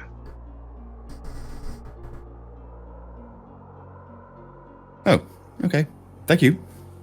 Oh, can I also shout over in Draconic? What about that lake monster? Oh yes, lake monster, big teeth, big. Which lake? Big one that way. And they sort of point out the window north. So, Med, well done. Mhm. Thanks.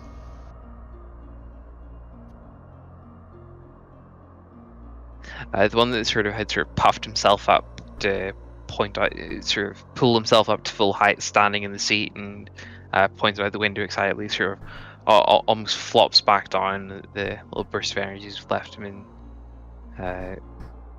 Wrestles the sort of tankard with two hands and sort of gets his snout in it and starts sniffing away.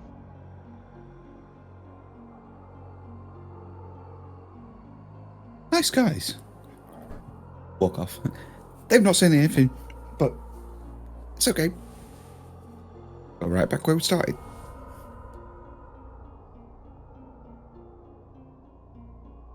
Well, they have seen a lake monster. To the lake! Well, I presume there's some kind of market square or trading ground or something where one would be likely to find a caravan.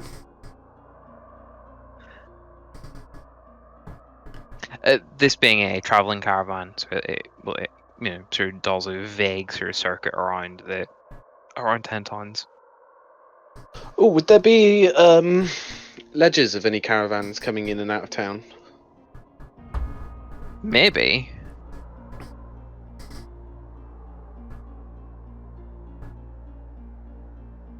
I mean, you know general direction where she's going.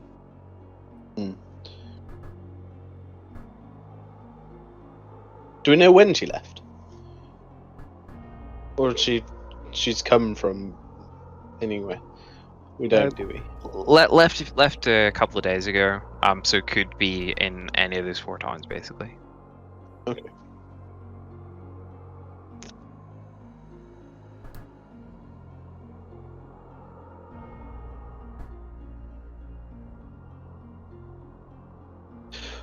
Is there anyone else in the tavern still? Like any punters?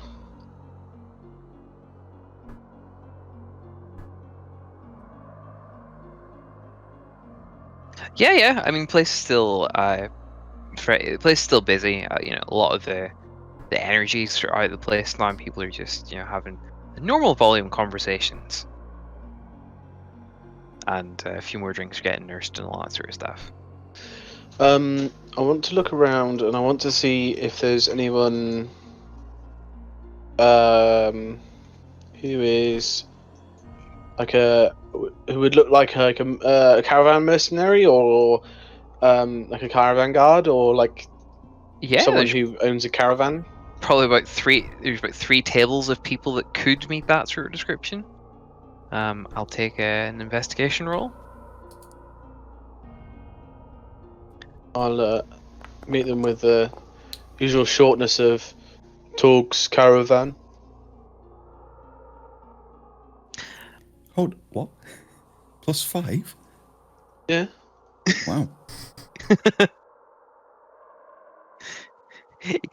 He's not thick, he just doesn't like talking very much. Yeah.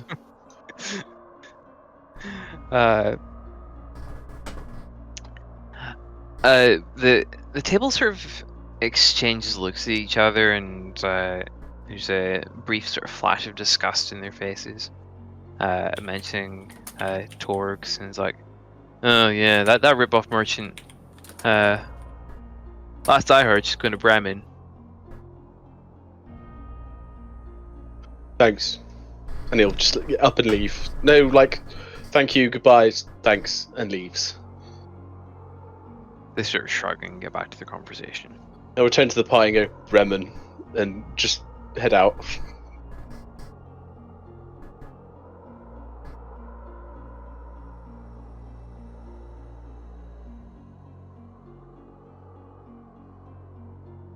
Little brother's grown up so fast.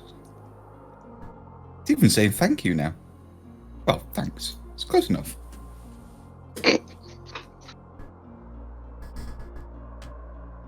You have enough words for the both of us.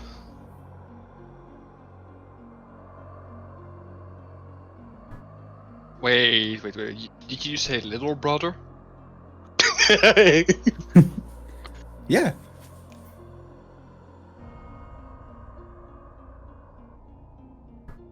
No, I'm still confused. I think it looks like she's still half convinced this is some kind of put-up job. Oh, by the way, this is the Sigil of Brinjander. Just for reference.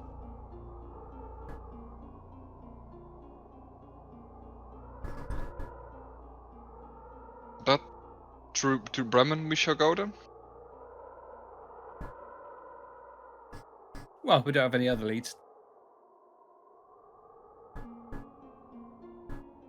How long will it take us, Phil? So, the Targos is at normal speed is 2 hours. So what time is it now as we're leaving Bryn Shander? About 8, 9 o'clock, I suppose. Okay. For simplicity's sake, I'm happy to say is you're rested enough and have it an otherwise lazy day. So, you're good to go without any ill effects.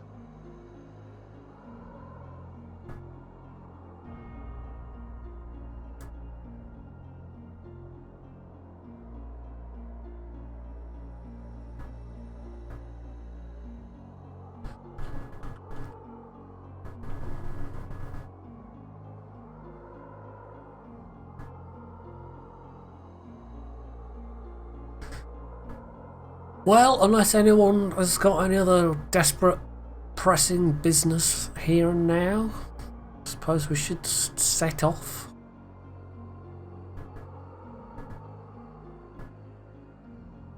No time like the present. Yeah, let's go. Fantastic. So,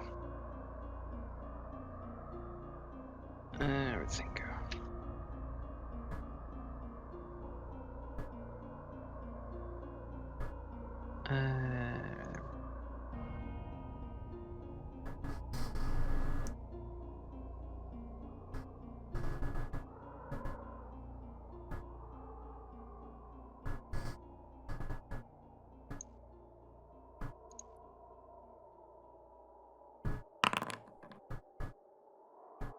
What's he rolling? You do realise that now Phil can just like randomly roll from time to time just to keep us on edge. Start rolling. Well, before he just used to roll a random with D100, didn't he? I'll go for that actually. So, I was going to say, while he's sort of chatting around for an hour or two, he's didn't notice your little kobold friends are already up and out, and on the way out, you sort of. Can I have a perception test, please? From all of us. Yeah, just for the sake of it. My dice has skulls on it, Phil, look. Edgelord. He's got the leopard print one. Me. I can't actually. Oh, there we go. It's actually popped up. Oof. I'll share it to everybody, but I was going to say, Ronak and Vaden, he's one of the chaps, sort of gathering around the one of the nearby corners doesn't look quite right, and you realise it's those 3 kobolds in a trench coat.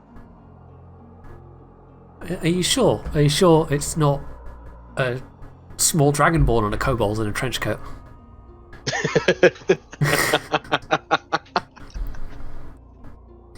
No, wrong campaign. Dragonborn with dwarfism. Is that the first natural one of the campaign? I think so. Possibly. Yeah, Garwick, you were just like you're preoccupied, sort of gazing up at Vaden and realizing that you're below his fucking knees. Like you're not even knee height to him. But anyway. Do they don't look like they're doing anything shady, do they? Well, I mean, they're kobolds. Of course they are. Oh, they're doing something without a doubt. But nothing that really affects you guys. Yeah. It's just funny to see. Pretty much, yeah. There we go.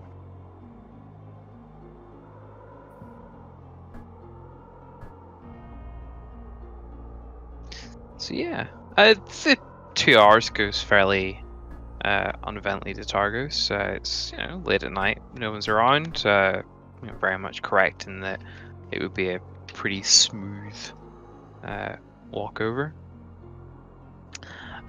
What he's going to talk along the way, or is it going to be, or is everybody sort of down to business at this point and got all the sort of talking out of the way? I mean, what's the weather like apart from cold and dark? Is it especially windy? Cold dark. It's we'll say it's a fairly calm sort of night. Okay.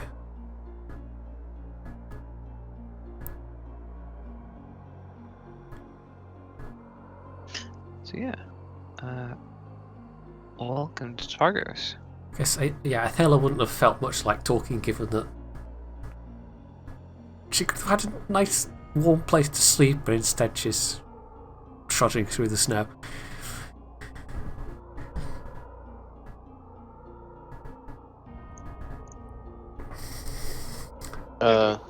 Those feelings Came exactly. from here.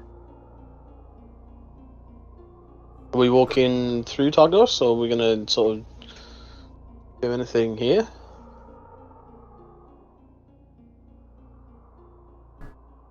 You can walk through if you want. I mean, it was a question to everyone. Aren't we checking if the caravan's here or has been here? Well, I mean, if it left a few days ago, it would be already in Bremen. That's true. Yeah, they might have stayed here for a day or two, though. I don't know.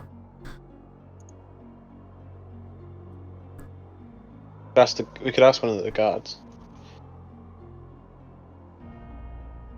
But if we're not tired, then we can just as well just continue and see if they're in town where they headed to, right? Suppose so.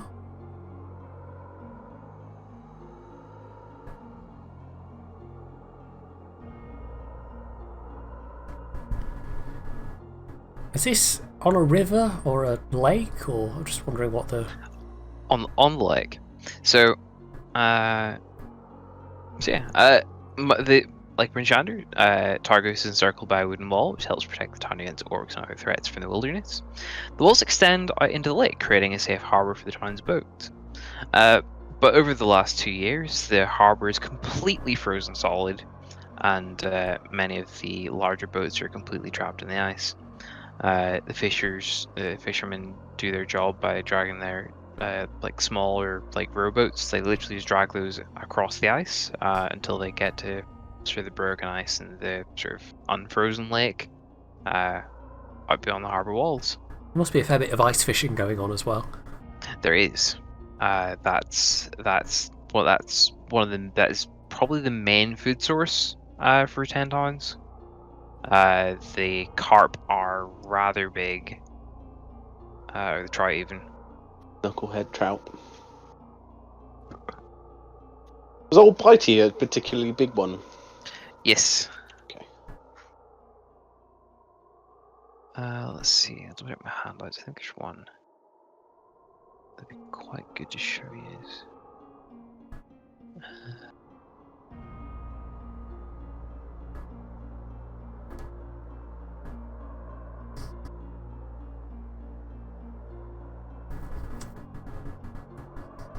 Well, I guess we'll trudge up to the main gates then.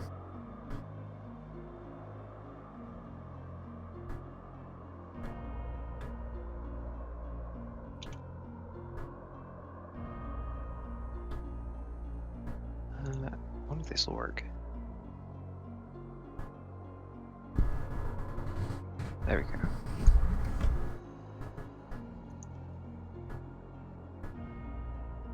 So big enough.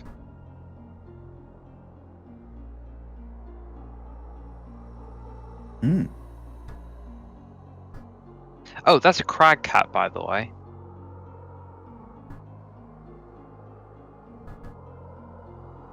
Anyway.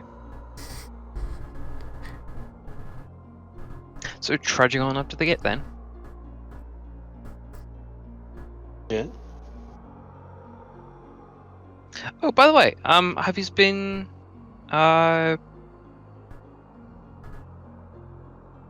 using any light sources or? Why do I need that? I've got a hooded lantern. I would probably have. Oh yeah, I mean it is full night time. Yeah. I'd have my like hooded lantern lit up and stuff if it's not gone out from like the wind, which it's not. You said it wasn't windy, so. No. I don't know if I ever picked out special anything.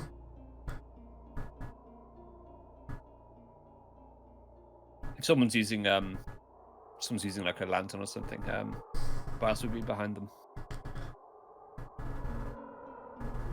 Brunik wouldn't be using it as well. Although apparently I have silk rope as well as hempen rope. More rope is good. Fair enough. So, you approach the gates, and one of the guards in his massive greatcoat sort of like wiggles a lantern at you and says, "What are you lot doing out this late?"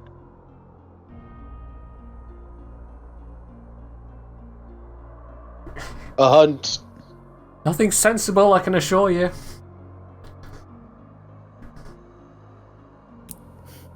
We're on the trail of, I've forgotten the name, was it Torg's? Yeah. Torg's caravan. What would you be hunting her for? Well, it's, someone travelling with the caravan we're looking for. It's more of a search than a hunt, but, you know, Goliath, eh?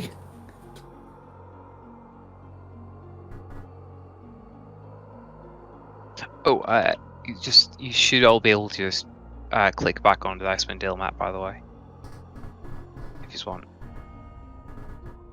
Yes, but once we click on that Icewind Dale map, we cannot go back to the Oh, target yeah. map. It vanishes. Right. Uh, Oh, hang on. Sorry, 2 seconds. Then I will. That's what I Back. meant. There you go. Yes. Keep that available for now.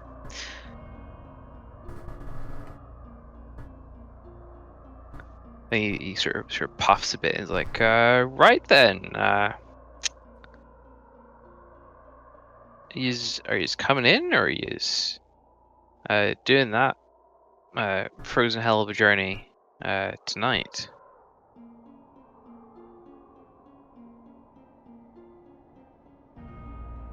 Who was it that was the local? I forget. Of the Dart. party. Oh, it's Rinnick, right? Yes. So Thel's going to turn to him and say, how far is it to where we're going? To where they're going? I would ask the same question to Phil. Well, if it were just road, it would be 3 hours, but the road has since been wiped out for quite a while, so even though the distance is only about half of what you just did, it'll take about 4 hours. I will tell them that. And it's got to be, what, like after 11 PM at this point-ish? Oh, very much so. Very much so. Burning the midnight oil. I thought I was going to say, well, I for one, I'm quite keen on the idea of hunkering down somewhere and sleeping for at least a few hours. Not out in the middle of nowhere with no cover. So I don't know about you lot, but I quite fancy the idea of staying the night here.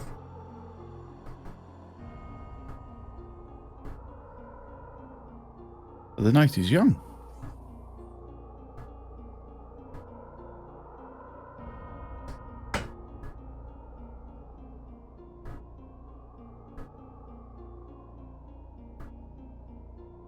Runic doesn't mind either way.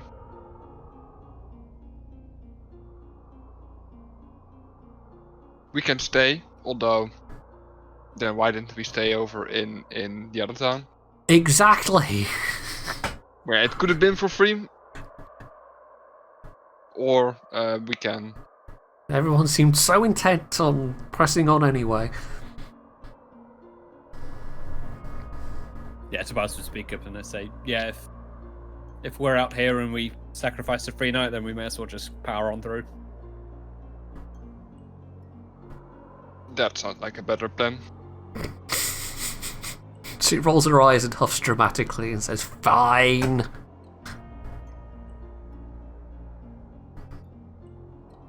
Is it snowing, Phil?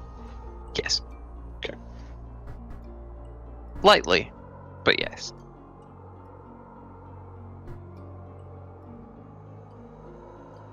Oh, by the way, for the locals, Targus in a nutshell. 2 snowflakes of friendliness, 3 for services, and 2 for comfort.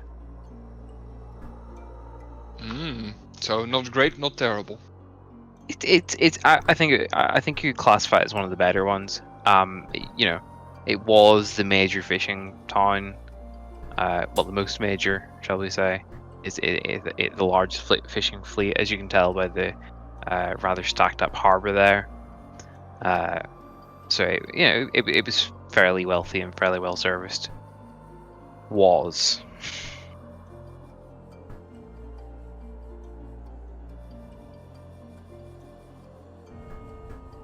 For the locals, you said the road's been gone quite some time. What lies ahead?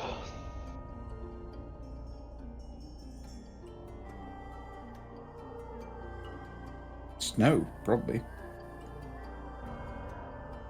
That sounds like a given.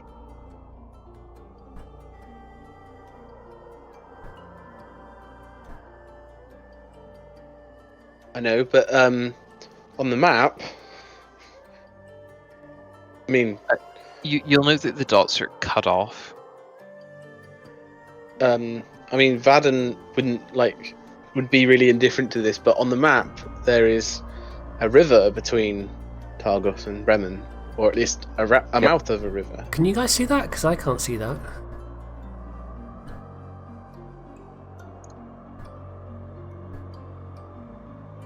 I can only see a tiny bit of the map. Oh, he might not have the thing revealed for him. You know what? Actually, I can't be asked with the. I think it's more effort than it's worth. I mean, we've got the smaller map as well. There you go. Okay. How's that? That reveals nothing extra.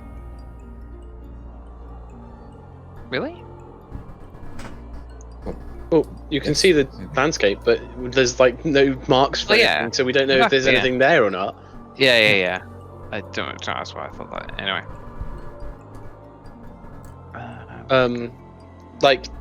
Would we know that there's a crossing? I mean, you know the river's frozen, and you could probably get across it. I think that's fair to say. I mean, a caravan got across it, so we could probably most assuredly probably get across it. Yeah, probably. As long as the lake monster doesn't get us. Oh, actually, I don't know. I wouldn't be able to see it out of dark vision. Well, you never asked whether or not it was at this lake or the other lake, or the other lake. No, I did ask. It was this one. It was the wild one. Well, then we'll see.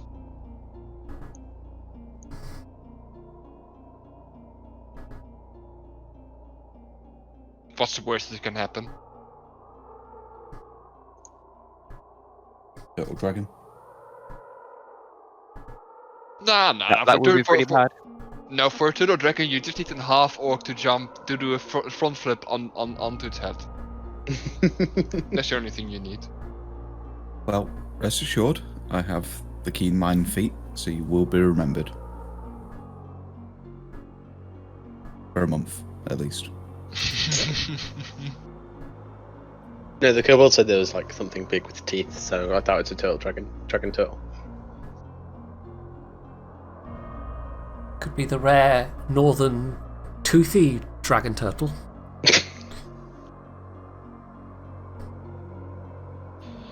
But shall we continue? Yeah. Estella kind of pulls her cloak a bit tighter around her and goes, "Fine, but at least somebody is buying me some booze after all Fair this." As a local, would I know the way at least somewhat? Oh yeah, you know the direction of it. I mean, the nice thing is it's not actually a long.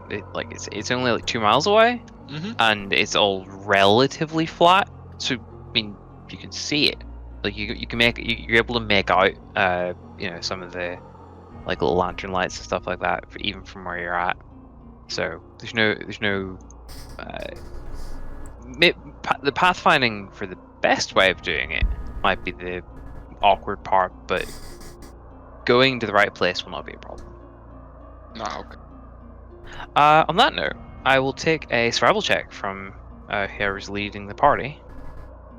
I suppose as a local, I will be doing it. Can I help? This is a good start to the campaign. Sorry. Yeah. Can I help? It's a bit late for that, don't you think? Never too late to give advantage.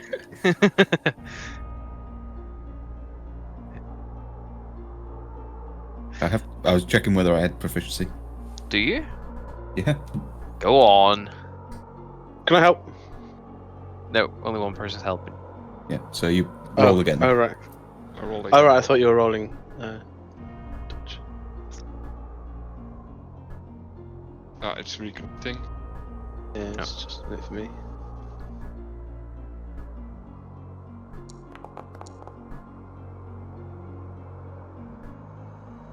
You need to put the leopard print dice into the dice jail, I think. Yeah. No. But it is already under the category of difficult to laugh or something like that. An acquired taste. I suppose the leopard would be.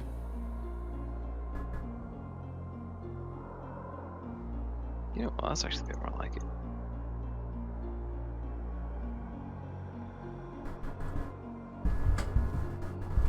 But it's a 16 then, instead of a natural 1. It is. Cool. Well, in that case.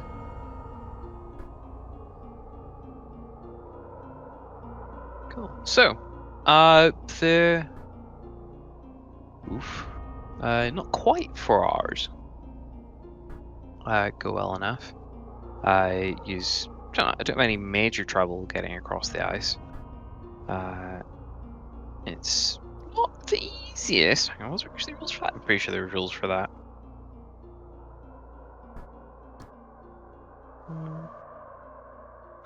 But I've probably forgotten a few bits and pieces, but who cares? I mean, I think it might just be able to hold my weight. Oh, that bit. What about the said door? Yeah. However, who cares? Don't worry Clippity about it for now. clop. Centaur go flop. Splish, sploosh.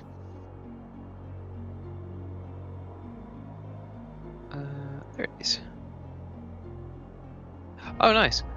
Can I have an acrobatics check from everybody, please? Acrobatics. Yes. Are we walking across ice? We're going to Yes. die. Would we Uh-oh. not have put crampons on beforehand? It wasn't where any of you started with crampons. You start with crampons, snowshoes, and cold weather gear. No, you start with That's cold weather part- gear. Campaign, I thought. Nope, you start with cold weather gear. Really? I have the grippy claws. I'll double check, but as far as I was aware, it was only the thingamajig.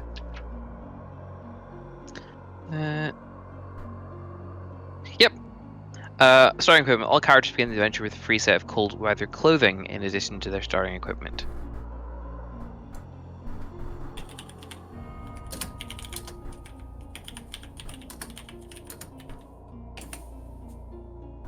Nice. Let's see. Who's on their arse? Everybody, except for Garvik, is on your arse at least once when you're getting across the frozen section of the lake. Or the river mouth, I should say. Does Well, anyone you know try what and... they say, the bigger they are, the more they fall.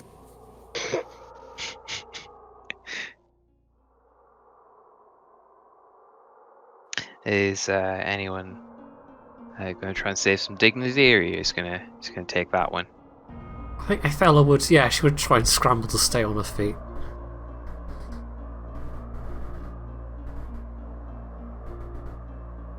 Fantastic. Probably windmill her arms a bit in the process. Nice. Well, conveniently enough, he's managed to pick the... I wasn't actually expecting you to go on all night.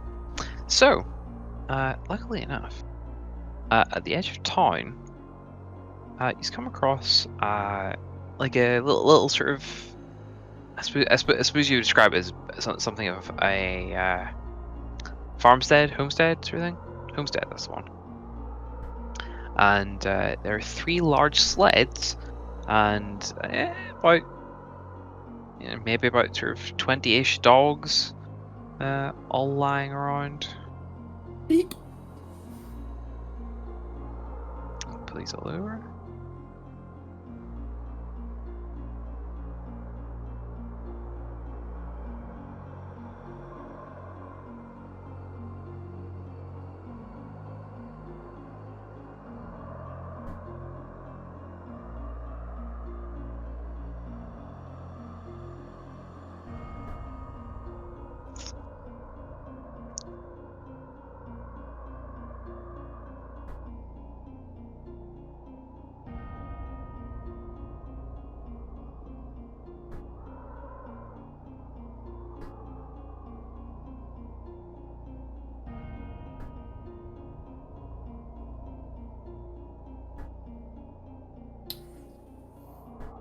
Was the map not cooperating?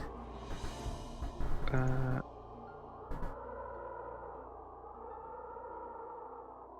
about now? Oh, there Yep. we go.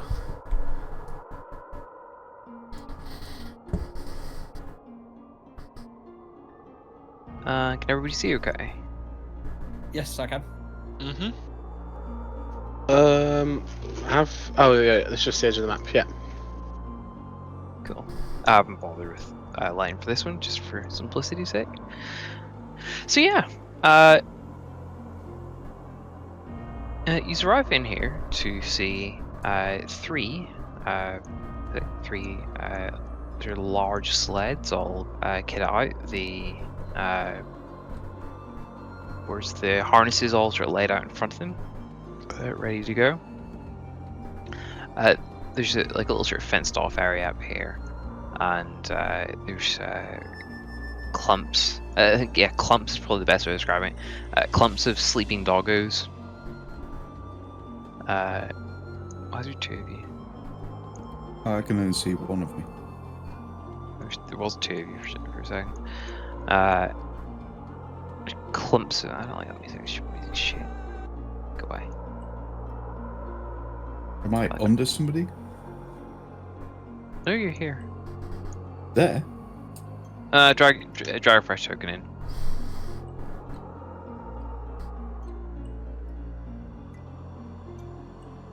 Who can see what tokens? I can see everyone's. I can't Yeah? see my own. Okay, Bacon, you drag one in then. Okay, everyone got their token? And can everybody move it? Yep. And I also can't see Phoenix's token though. think I he's can see dragged mine it on it for you. Nah, well, that's not a big thing then. Phoenix drag fresh for now, just to keep it all. Make sure everybody can see everybody's. Now Bacon? Yeah? Yeah. Cool.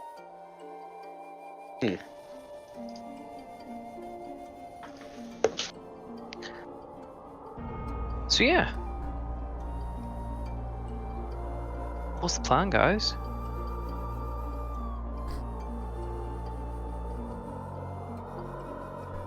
Are there people around these sleds, or are they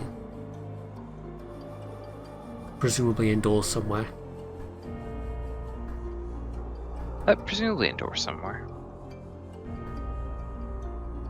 Oh, that's right. The dogs are all around the back here, and they're all sort of clumped together for heat. Ithilosai says, "Oh, that's an awfully cozy-looking pile of dogs."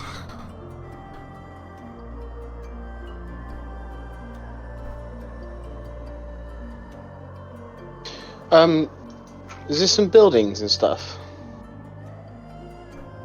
Yeah. Is there any lights on? No, actually. I mean, it is like 2, 3 in the morning at this point.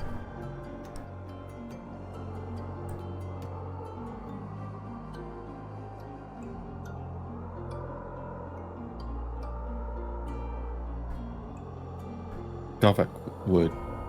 If I can I see the dogs? I can't see the dogs from here. See up to here.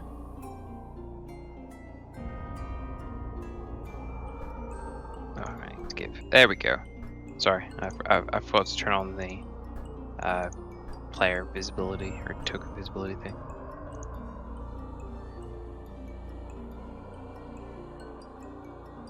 No, But I yeah. mean that's when my dark vision cuts out. Yes, sorry. Yeah. So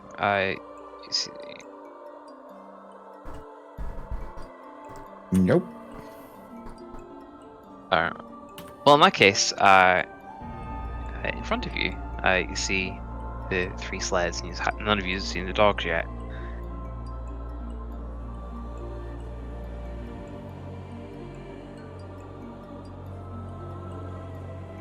Oh, whoops! I seem to have drawn a circle when I was measuring. Yep. So you should have a thing in the center of it somewhere, and you just click on that and press delete. You can also control Z.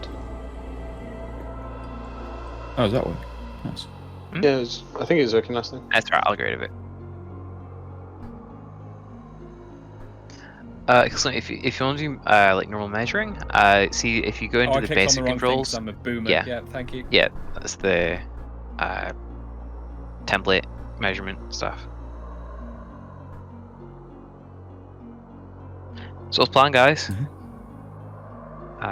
For the sake of simplicity and time, it's safe to say you have found the caravan, or you assume to be the caravan at least.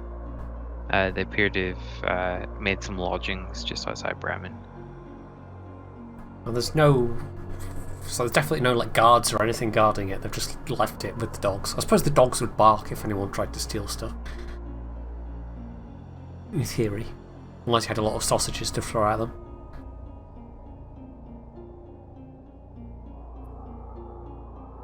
Well, come on then, let's get this over with. And she's going to just march up to the door of the homestead. So if I do... Wait, how do I turn off the measuring tool now? Click the silhouette guy, and then the select tokens. select tool targets, at the yeah. top. No, not select targets. Select tokens. The square one. Oh, tokens. I know this it seems a bit meta. So, you know the assigning stealth values to things? Where's Yes. that at? So if you select the token and then roll for stealth from the menu up at the top left, Oh, okay. Cool. it will auto assign and auto hide based on our passive perception. Cool. I have to actually target the token, don't I? Yeah. Or just roll from it. I think you have to do each one individually, unfortunately. Okay. So I pre-roll them before the session.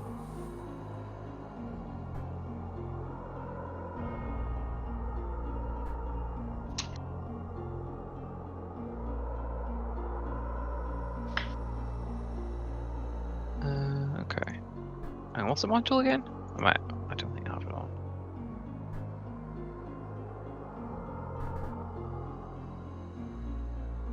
I feel like there should have been something showing up. What's the module called again?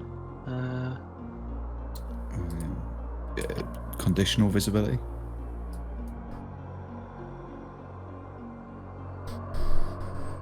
They should have a little symbol on them when you roll.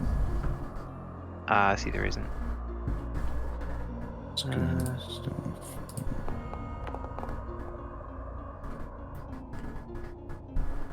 Yeah, no, it's not. There's something not right. That's right. I know what it is. You've not set up the token thing in the menu. You've not put the new what are they called? Conditions into the the condition lab thing. Yeah. Okay. Yeah, you need to go into the condition lab and make 4 new conditions. Right. Okay. And it assigns them, and then it reads that. All right. Fuck that. We'll do that. Do that for next time. Yeah. That's fine. You can manually hide them. Yeah.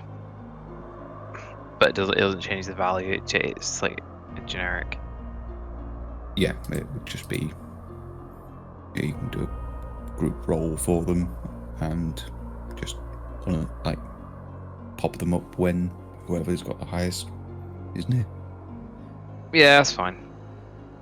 Oh. Yeah, that's fair enough. No, that's okay. I thought that module was a little more automatic than that, but that's fine. Anyways, what's the plan, guys? Ethel's just put the gonna hood down walk on up my to the lantern. door and bang on it. So.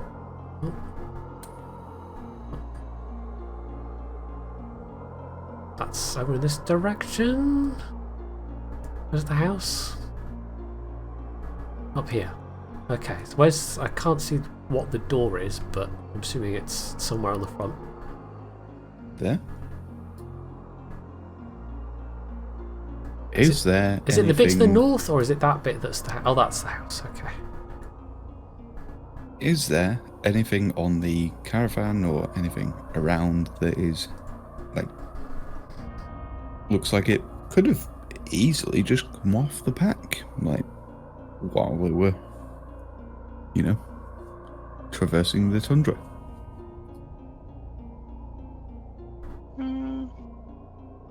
Give me an investigation check.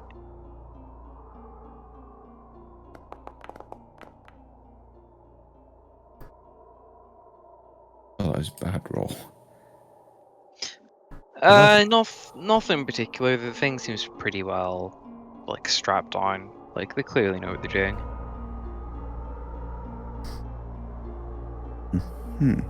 How are the dogs reacting to a half-horse thing stomping past them? Somewhat grumpily. Haven't heard you yet. Okay. Amazingly. It's not like I'm trying to be quiet. I suppose it'll be a bit muffled with all the snow.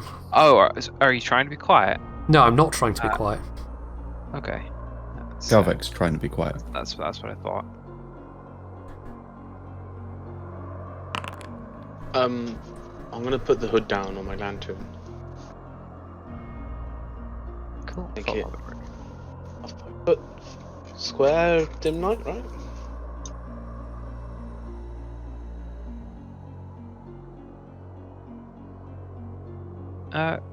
Ethella, you're stomping around has drawn the attention of somebody. A chap wearing what looks to be a sailor's uniform, one that you've probably seen before down the Sword Coast. Is staring at you with icy blue eyes. So I'm about to rap on the door, and then I notice this guy. And then I notice the uniform and think, this is probably who we're looking for. This is for like a smithy house sort of thing, like a small smithy. Like the whole bottom of the outdoors. This guy was chilling, but you didn't notice that. Main house is over here. Oh, right, okay. Like sort of stables of sorts is here. So that's what I was asking. So I've just gone to the nearest building and then see this guy. He sort of pauses and looks at you. And who goes there? Why are you snooping around? She kind of gestures at herself. Just, do I look like I'm built for snooping and sneaking? Old habits die hard. Galvek is going to try and sort of hide if possible. Sure. I suppose roll stealth. Tobias is also sort of hiding behind a bunch of bushes, like navigating around them, not trying to trench through them. Alright, I'll take stealth check from anyone that's trying to remain inconspicuous. Is this the guy we're looking for? I've forgotten the name. I mean, sailor's uniform. Yeah. I'm re-rolling with lucky. Okay. Wait, you've actually taken the lucky feat? Yeah. Oh, there you go. Oh, Nice. Because I've got this hood lantern in my hands. survival. Oh, fuck it, I clicked the wrong thing. Whatever. 20 then. Because I've got this hooded lantern in my hands, is it a disadvantage, Phil? I would say so, yes. Even though I've put the hood down. With the perception you just rolled, yes, disadvantage.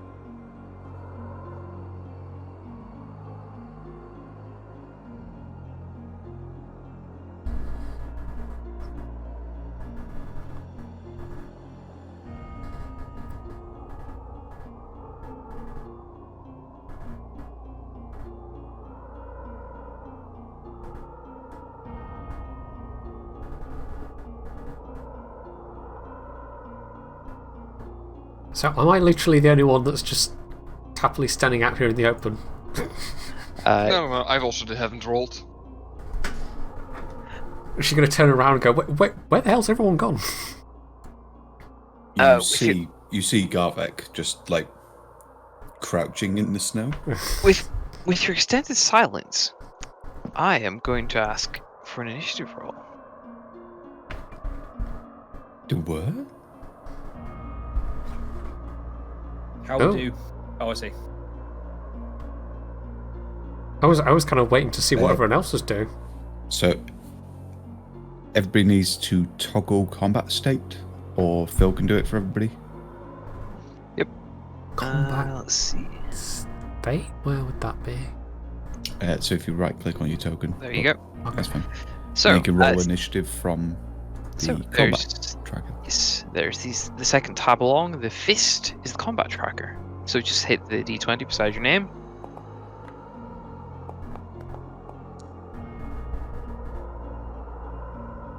Nice. Wait, on which screen? Fist. I managed to pop that okay. out before. How did I do it, Dodge? Big just Right click on it. If you right click on it, it pops it out. Thank you. I'm completely lost. What am I clicking on? See the fist tab. Should be the second one in. In the top right. Oh, Ah.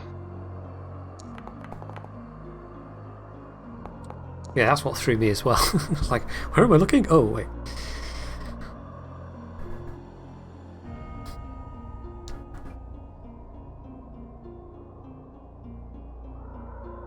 Alright, okay, cool. Sweet. So. Alright, let's get some.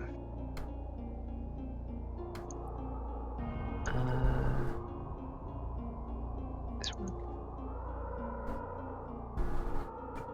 Fuck, let's just check.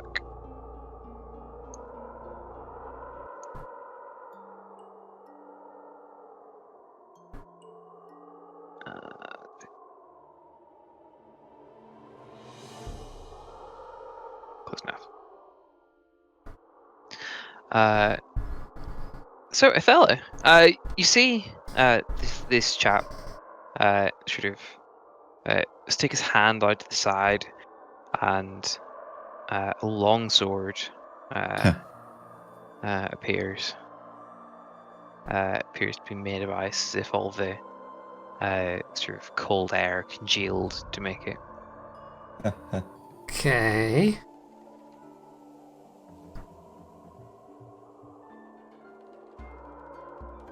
He's going to step up. Can I get a verbal reaction? Or do I have to wait till my turn? Of course, talking's always a free action. Okay. So he's pulling this out, just going, "Whoa there, fella! We only wanted to talk." That's a lie, and you know it.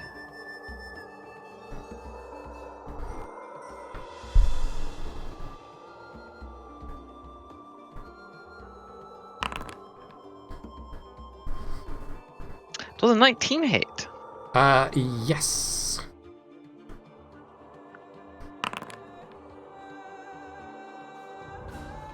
That'll be 9 points of damage. Oof, okay. Is there some neat way of subtracting? Right click and then on your token. Oh, and the then- little numbers box.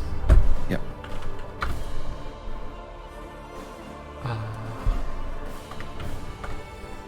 No, what? Plus 9 feet, that's not what I wanted. So the 14 at the bottom, if you change that. Oh, that, okay. What the heck have I put in then? I'm not even sure.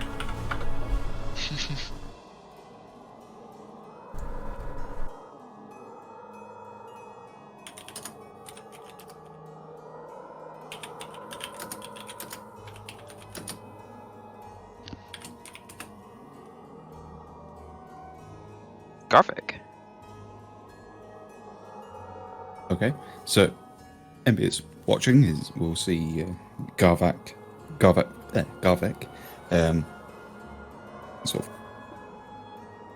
open his hand, palm up, and concentrate on it, and you'll see a swirl of arcane energy coalesce into the shape of a very pretty stone. And he'll take it, grasp it in his hand, and then just slam it into his chest. And cast Mage Armor on himself. Nice. And then just sort of take some cover behind this. Like, whatever this is. Fair enough. Fadin. Did I hear them talking? I think so. At the very least, you've seen this sword coalesce and successfully hit Ithella. So Have I?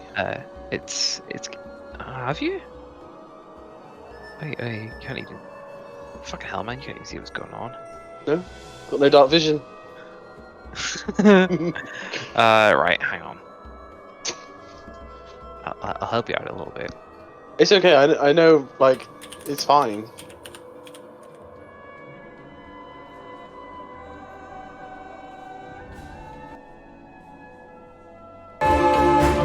Well, you best figure out what you're doing.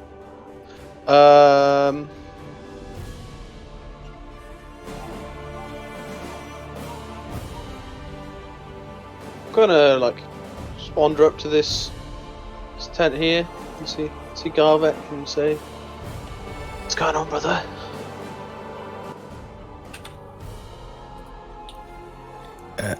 Guy with the sword over by the building over there, taking chunks out of the centaur. Oh dear.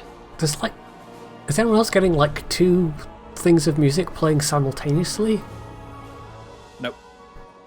Okay, that's just me then. Yeah, I've got you- the blizzard and the music. Oh, and then I've got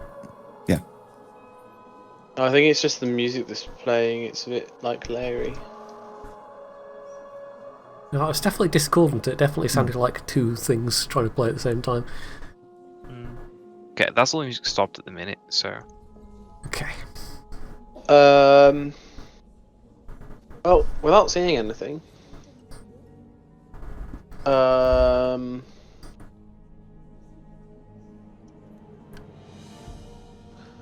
I guess I'm going to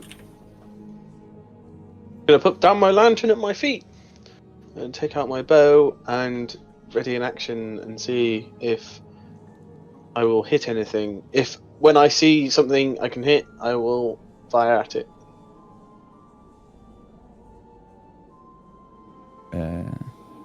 I'll end my turn there.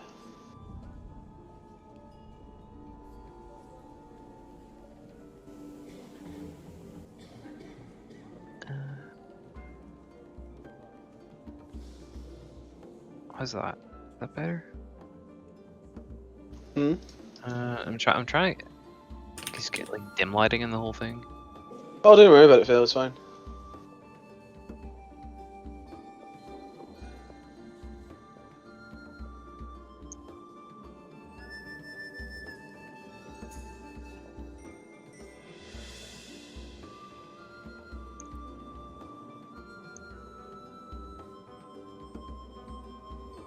I think that's more honest.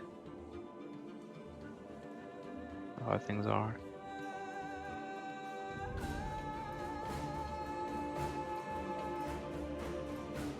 Oh god, that is a lot of dogs. Is it moonlit? Is it? Just about, yeah.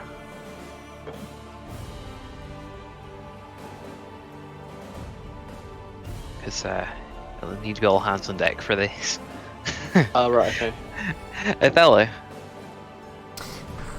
Well, as this guy's just been extremely rude and attacked without really any provocation, and the Debatable. fact that she had to walk through the bloody snow for the last, 4-5 hours at this point, I think she would like to rage. You know what? That seems pretty reasonable. Yeah. Can you throw it up for me? Just. Let's see how I do that. That's going to be in features, isn't it? Mhm. Do I click the little... There's probably dice on it.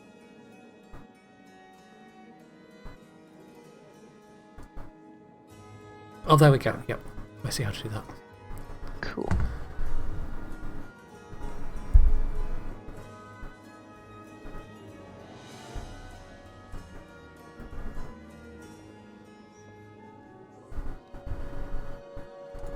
Cool beans.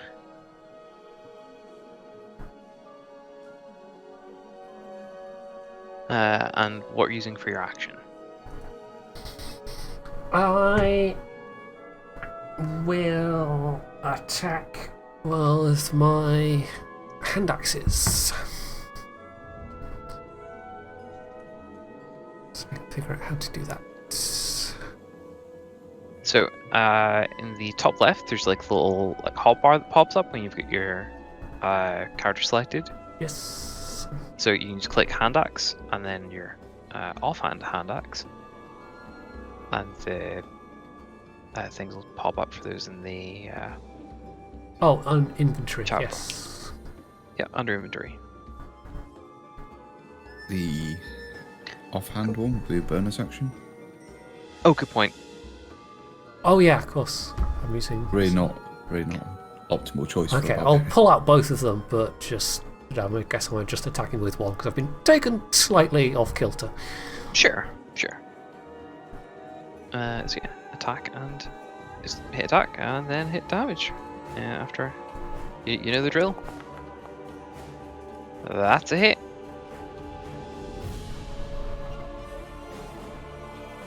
Yeah, it's definitely two music tracks going on at the same time. Some kind of battle track and then Skyrim ambient music. It's quite weird.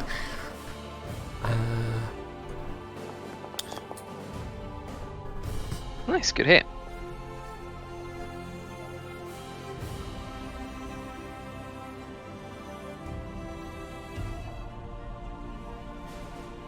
Yeah, got a bit of damage in on him. Rinnock. Oh, Rinnock. wait, also I get something from Rage here as well. You gain a bonus to the damage roll that increases as you gain the Rage damage column, which is +2 Okay, sure. at level 1. So apparently it There doesn't you put go. that in automatically. So that's 12 damage total. Cool. Yeah, my turn. Yes. Okay, then I want to move to here, and I will cast Produced Flame on the guy. So this works. Ooh. And horribly miss, looks like it.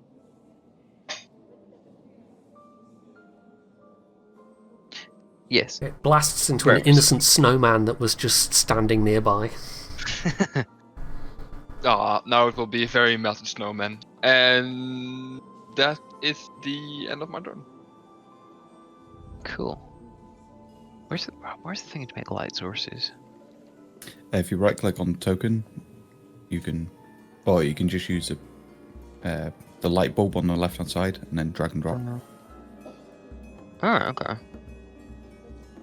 Oh yeah, there it is. Let's see, I'm just gonna say.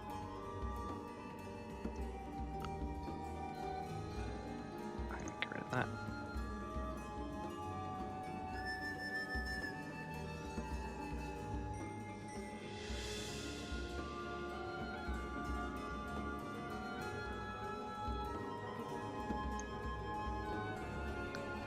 And I want that.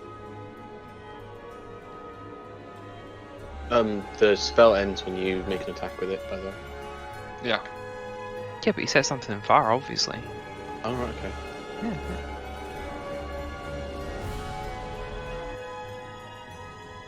So yeah, you set off like one of the sort of random bits of sort of scrap wood lying around off. And is that your turn? Yep. Cool. Tobias.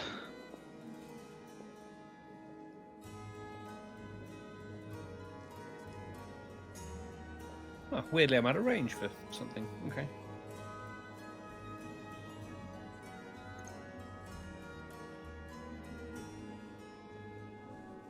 Move, then do something. Yep.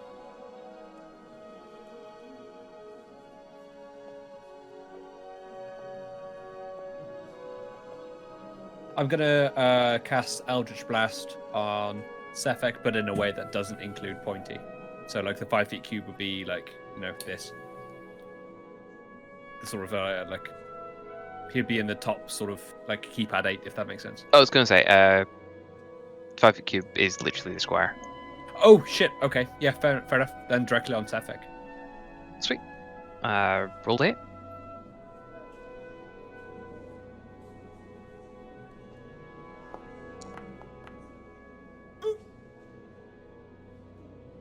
Would you like to spend a luck point in that, or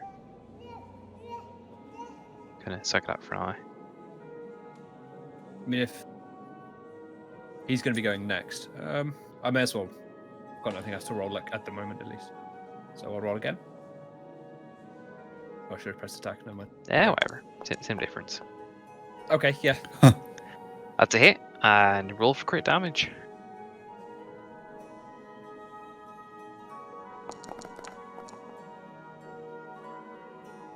Nice.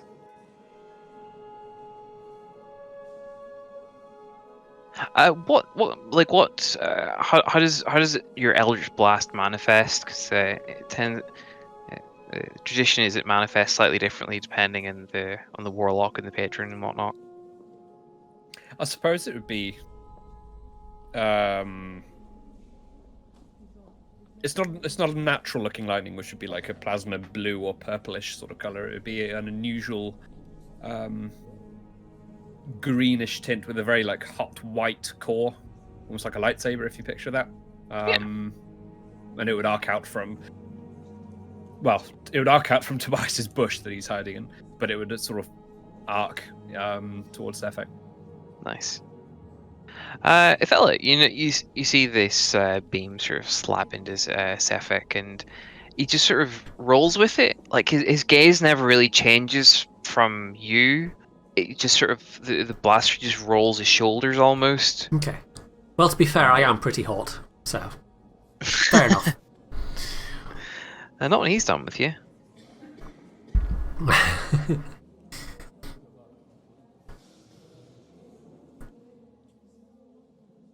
There we go.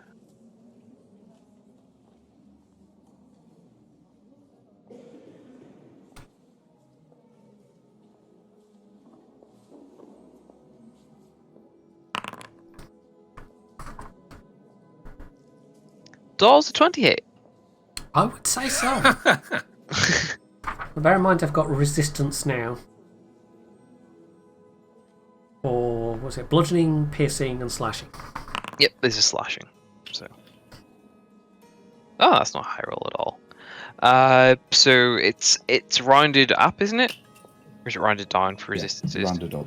Rounded up. In that case, that's 4 damage. I am on 1 hit point.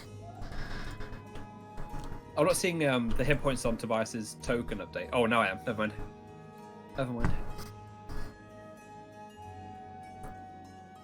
So Ithella's not looking so good now. No, she's not. Garvik. So Garvik's going to peek around the corner and go, "Hey, get off that horse!"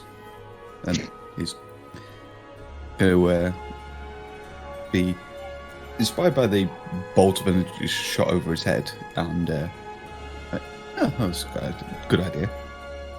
And he's firebolt. Ooh, nice. Roll it. Yep. With advantage. Yes, yes.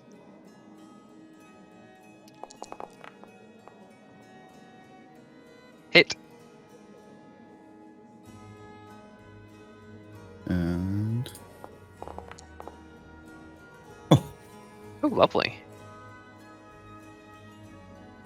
So yeah, what you see is again as stone materializes into his hand, and he just yeets it at the guy, and on its way it coalesces into a beam of fire, sort of screws towards him. Nice. Well, congratulations. You've managed to draw the attention away from Othello. His gaze is most definitely fixed on you, Garvik, and he is pissed. The fire was... Yeah, it was definitely a call. And I Don't guess do anything more. run behind my little brother. Nice. Speaking of little brother, As being as I can see now, I guess. A longbow. go for it.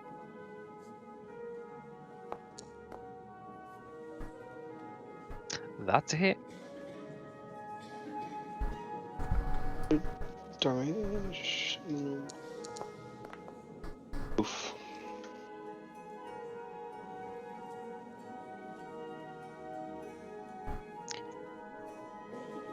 Yeah, sort of scrapes like in through, like it basically goes like straight through his bicep.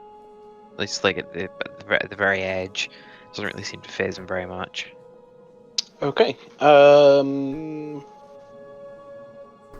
do only have one attack, don't I? It's level 5, I get that. Action search.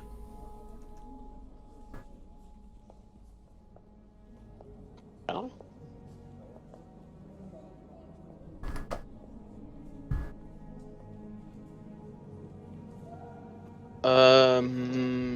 If I can, I will action search. Let me see.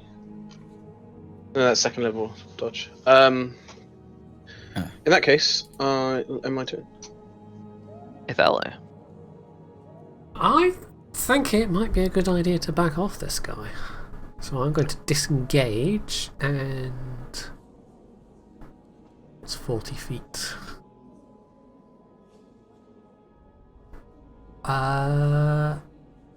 Get behind one of the wagons. Sure.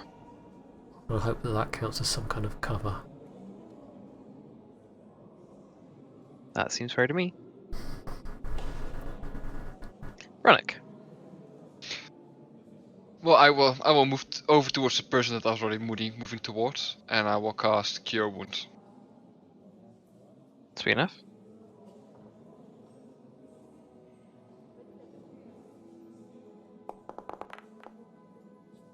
Congrats, you've 9 hit points back. How many? 9. 9.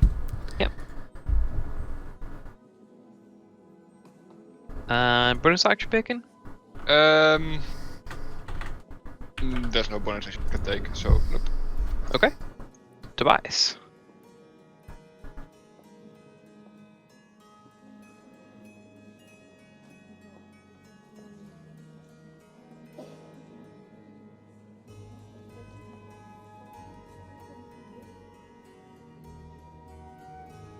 I think I'm just going to do Eldritch Blast again. Only because I'm out of range of Witch Bolt. Sounds good.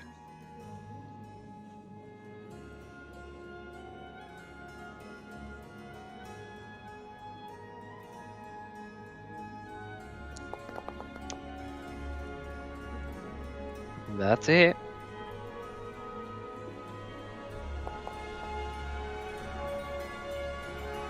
Slightly less impressive blast this time, but nonetheless.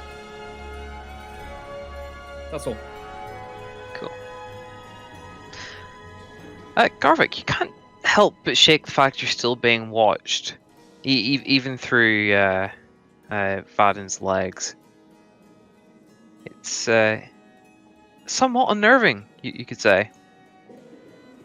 Mm-hmm.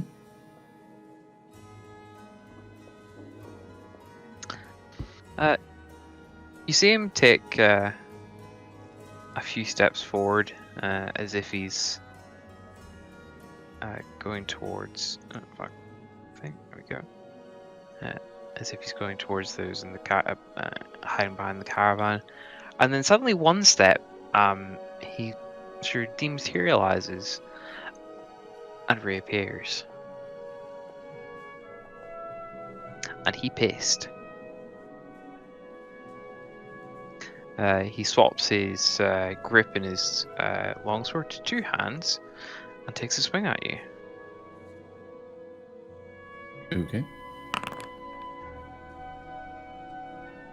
Does 19 hit? Rigged. You know what? Nope. Fair enough.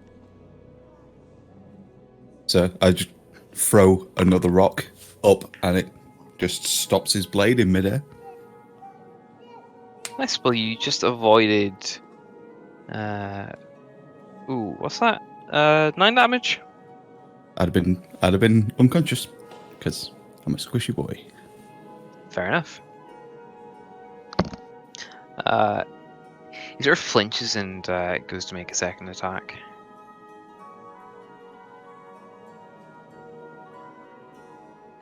The what? Oh yeah. Nah, 14 doesn't hit. That's Nope. okay. It's your go. Like, I'm just making more stones. Just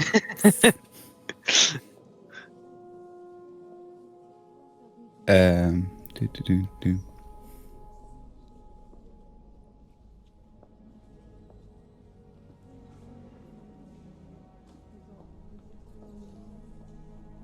So hang on, when's shield? Is it until the end of my next turn? How does shield work? Until the start of your next turn. Yeah. So the start of this turn then. Yeah. Mm-hmm. Cool. All out of rocks. In that case,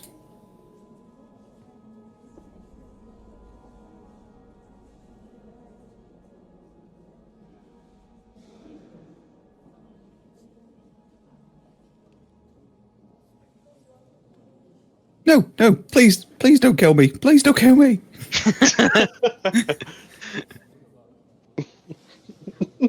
And everybody has advantage until the end of my next turn if you're within against enemies within 10 feet of me.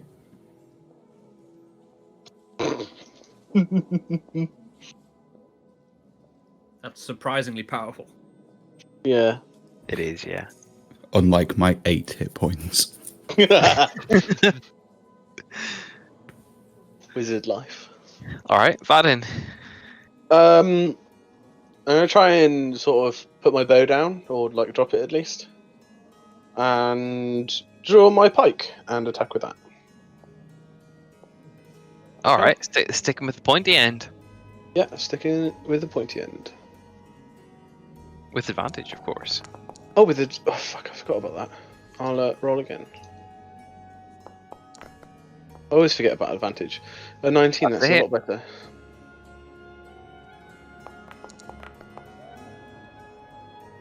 Not bad.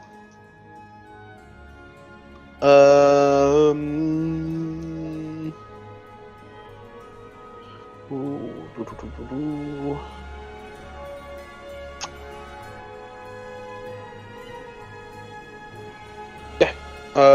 That will be end of my turn.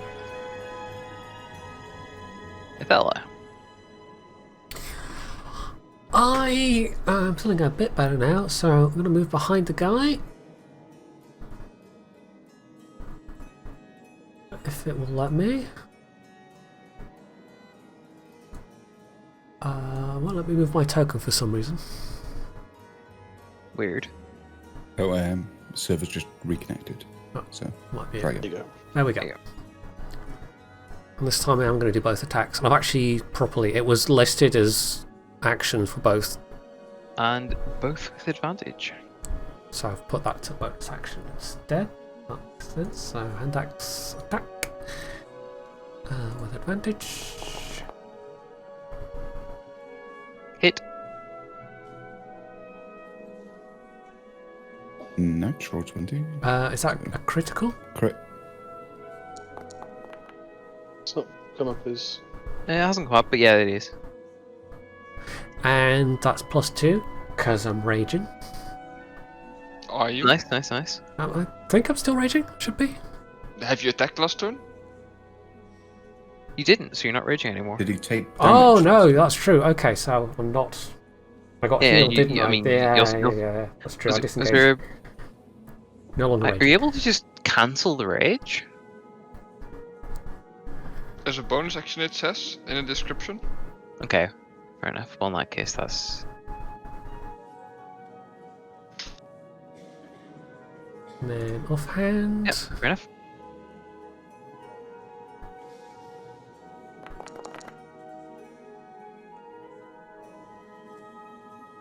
I'm going to assume 24 hits.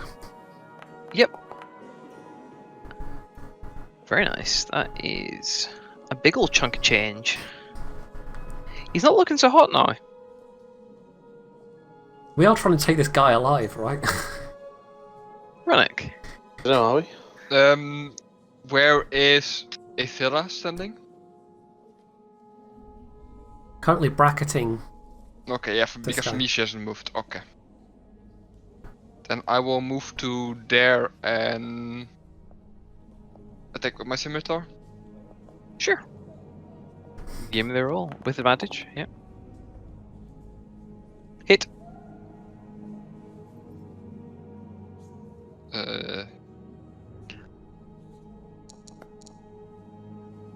Nice. That's the end of my turn.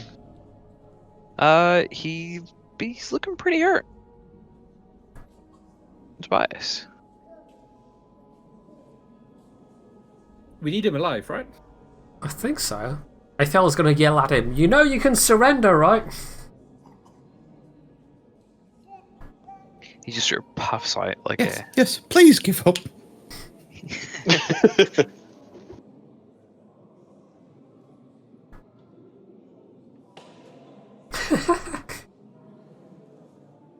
Apparently I could get my base walking speed up to 55 feet. With the right totem. Yeah, sounds about right.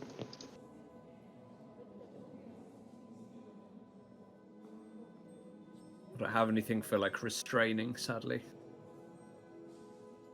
You can choose non-lethal damage with Yeah, a you can try and- melee attack. Yeah, you just specify.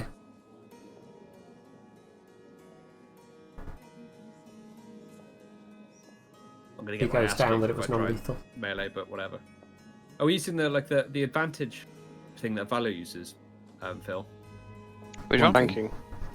Yeah, that's what we're using. Okay. Yeah, but you've got advantage anyway. Oh yeah, true. So now we Okay. have double advantage. Okay, I'm gonna try and grapple then. Go for it. What do I roll? It's a post-strength test, right? Yes. Yeah, I think so. Hang on. It's strength versus either acrobatics Dex, or yeah. athletics. I think.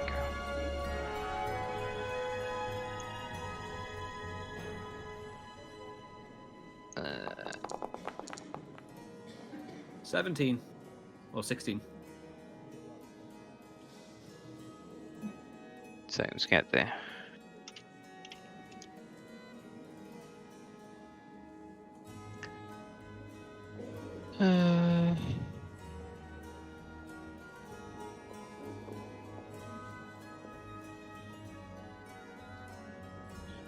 You can make a strength athletics check, so you can add your proficiency to that as well.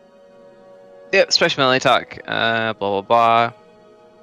Whoever the one says larger than you, freehand, target making a grab check instead of attack roll. Contested by either strength or dexterity. Yep.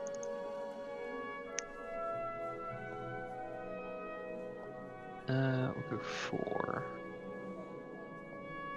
athletics. Oof. Oof. Look at that. Oh, nice. Nice. So he's grappled now. Yep. He is grappled. And that's my turn. You can move with him.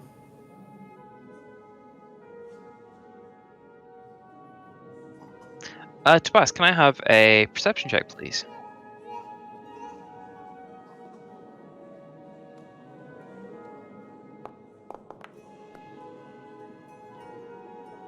Nice.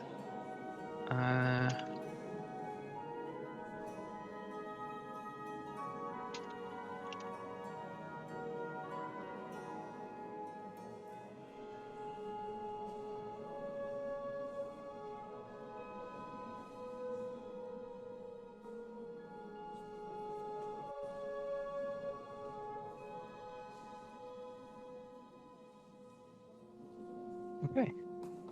Are you gonna try and move him, or? Do we need to move him? So that's what we're gonna do. I mean, Tie he's got his him. eyes locked. He's got his eyes locked on the currently cowering, groveling, begging, crying, 2-foot-tall kobold. Are we still in the turn order? Yes. Okay.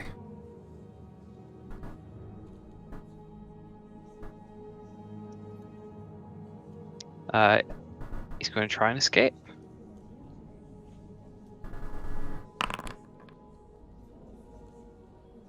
Kill some can. Oh fuck. I'm just going to reveal that. I'm going to need an opposed athletics check, please.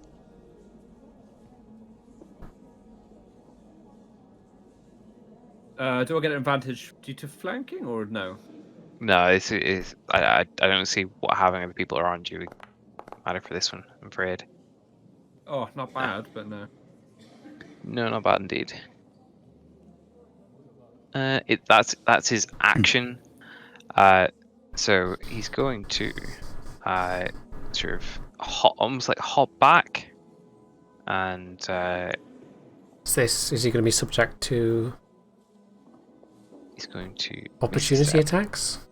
Nope. He's going to Misty Step. And, Okay. Wait, what? yeah, how do you think he Again? got to you earlier? Yeah. Yeah, fuck this guy. And he sort of huffs and puffs for a second. And he's like, well, what do you want with me? I might consider surrender. What are your intentions? We came to ask some questions. The fact you Find that immediately hard to attacked believe. us does not exactly inspire us with confidence for your innocence. Deception, please? Perception Deception. or deception? Am I being deceptive? Well, yeah, you are. Yeah. Okay. I thought that was actually why we were here. Oh,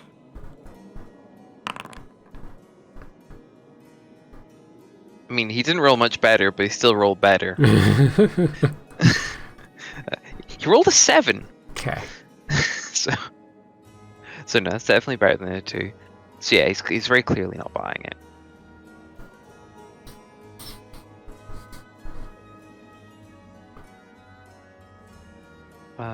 I'll let the turn tick over. Garbeck.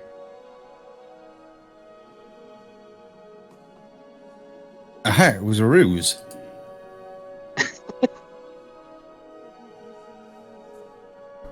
And my roll's not working. Oh, there we go.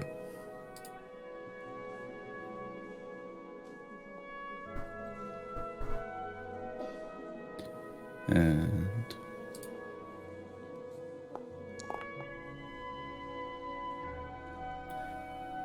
just joking. Actually, surrender. Or I will burn you a second time. He glares you an icy glare.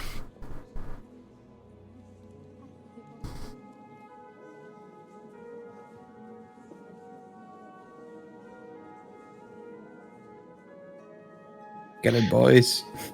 Wait a minute, did he teleport again? Yeah. Okay. Pardon? We are here to kill him then. If that's the case. Oh, is it an action to pick it up or not? Item interaction. If you drop your other one. Yeah, I'm just going to drop the pike and pick up the longbow off the floor. And shoot him with it.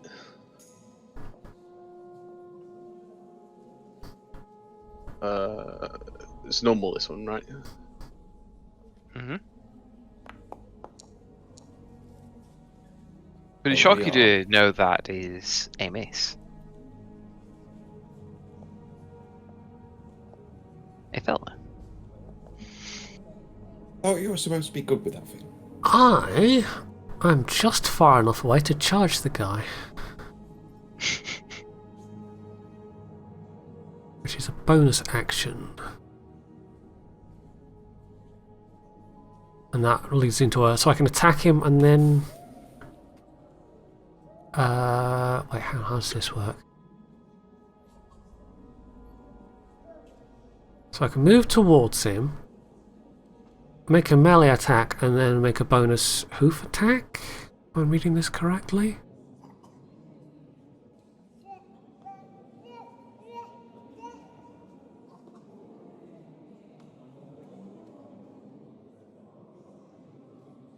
Awesome. So I'm going to do that. Do the thing. Oh can move away and then come back. Oh yeah, so back up 5 feet and then charge 30 feet towards him. And Alright. So hand axe first, I guess? Sure.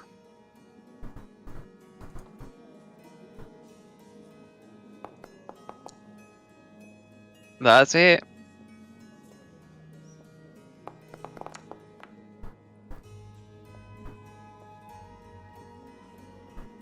Ooh, very nice. And then On the first hit, his body sort of locks up and the color drains from his skin, and he sort of turns.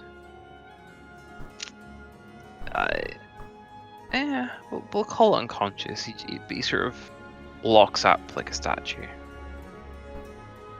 okay. But he's still standing. Like, he's literally still standing, but he's not, like... Okay, so she's sort of rearing up for the kick and then realises he's kind of frozen up and... The glow has left his eyes. Okay. So instead of kicking forwards with some force, instead she kind of gingerly taps him in the middle of the chest with one hoof and watches as he just topples backwards into the snow. Pretty much, yeah. Well, that was weird.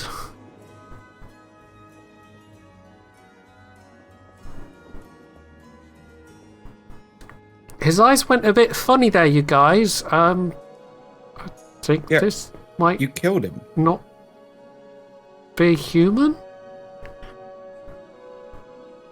Most of us aren't. Well, not you know, a normal living thing. Ah. That's because you killed him. She throws the snowball at him. With a hoof. She's that got doesn't work. hands.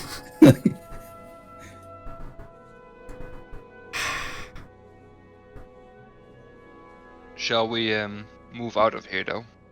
But unless he's got unless immediate onset rigor mortis is a thing, this is definitely not natural. Is there any other movement around the place? Give me a perception. Anybody helping? I will help. Yeah. I'm going to be meaning to say the only people that can help in this situation are proficiency and of dark vision. Yeah, Aw. I will help. I'm going to try and take a close look at his body. So, investigation? Yeah, that sounds good to me. Pop, pop. Natural 20. Not very high. No, because you didn't notice the glow returned to his eyes, and he takes a swipe at you. Uh-oh. Oh, indeed.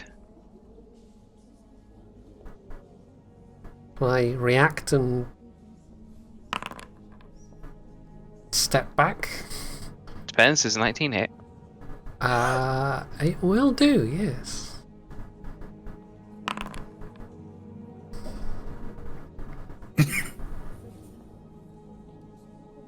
Yikes. Don't like a yikes.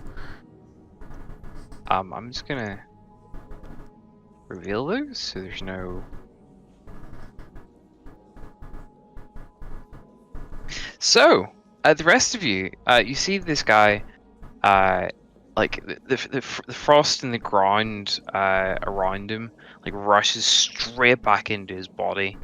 The glow returns to his eyes, and in one sweeping standing up motion, delivers a slash to Athela, knocking her to the ground.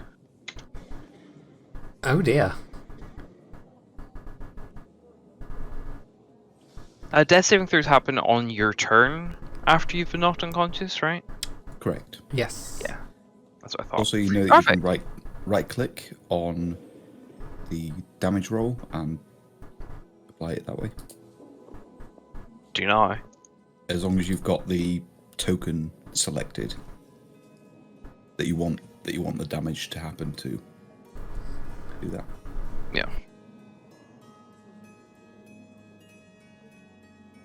Athela's unconscious. You bitch. Whose turn is it? Yours. No. And he's stood up, right? Yep. And yeeting another fire rock at him. Give me the roll. Oh, no, it doesn't matter. That's it.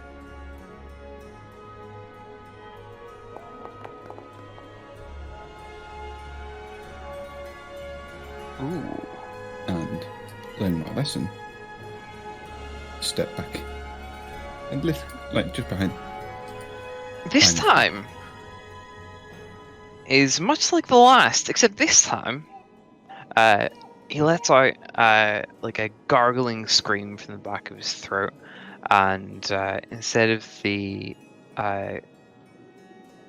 just sort of freezing solid, you see like a mist or a steam of some sort, like evaporate off him, and you swear you see some sort of spirit, like dematerialize above his head, and he flumps to the ground this time.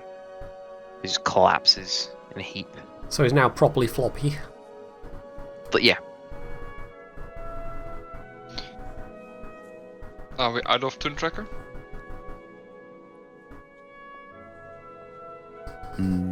Or not? Combat over. Combat over. Then can I cast Cure Wounds again on Athela? I want one death saving throw first.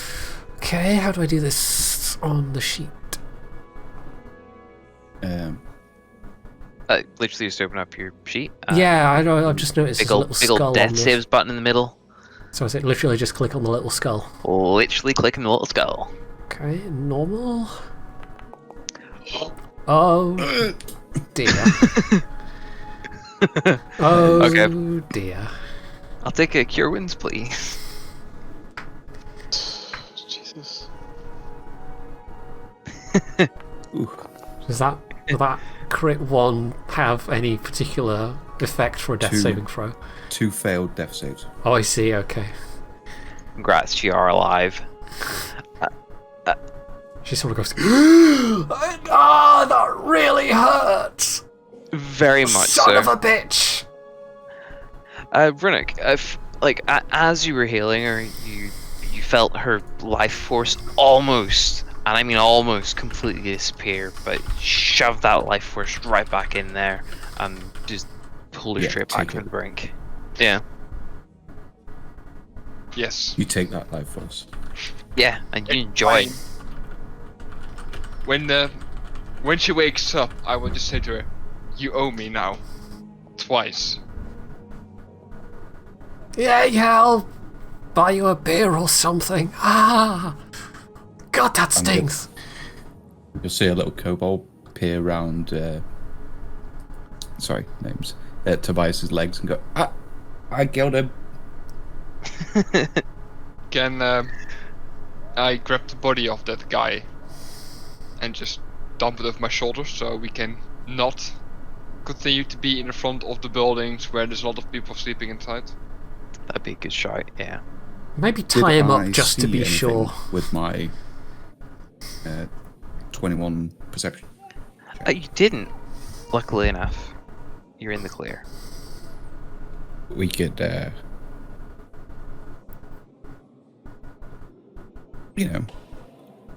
I don't think there's anybody else around, and he's not using any of the stuff on these carts, so Yes, it's we'll a look at that. shame. We'll look at that later, not here.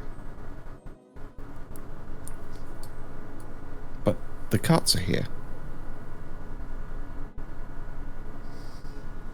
Oh, you're gonna check the sleds? I wouldn't do that. We've already way overstepped normal bounds, and you want to go Kobold's got a further now? kobold. Kobold's got a kobold. I'm almost Whilst- tempted to join him, actually, given my background. Whilst he's doing that, I'm going to pick up everything I've dropped and start sort of moving away slightly. Is that a cart there? Like- Yeah. And what is this that we're like sort of stood next to as well? Is that like a lean-to or something? Yeah, pretty much. I think, they might be using it as like a little, like, almost like farm shop sort of thing, but like it doesn't seem to have been used for a while. There's like a little, there is a like slate and a board, like a blackboard sort of thing there, and there's nothing written on it. Mm-hmm.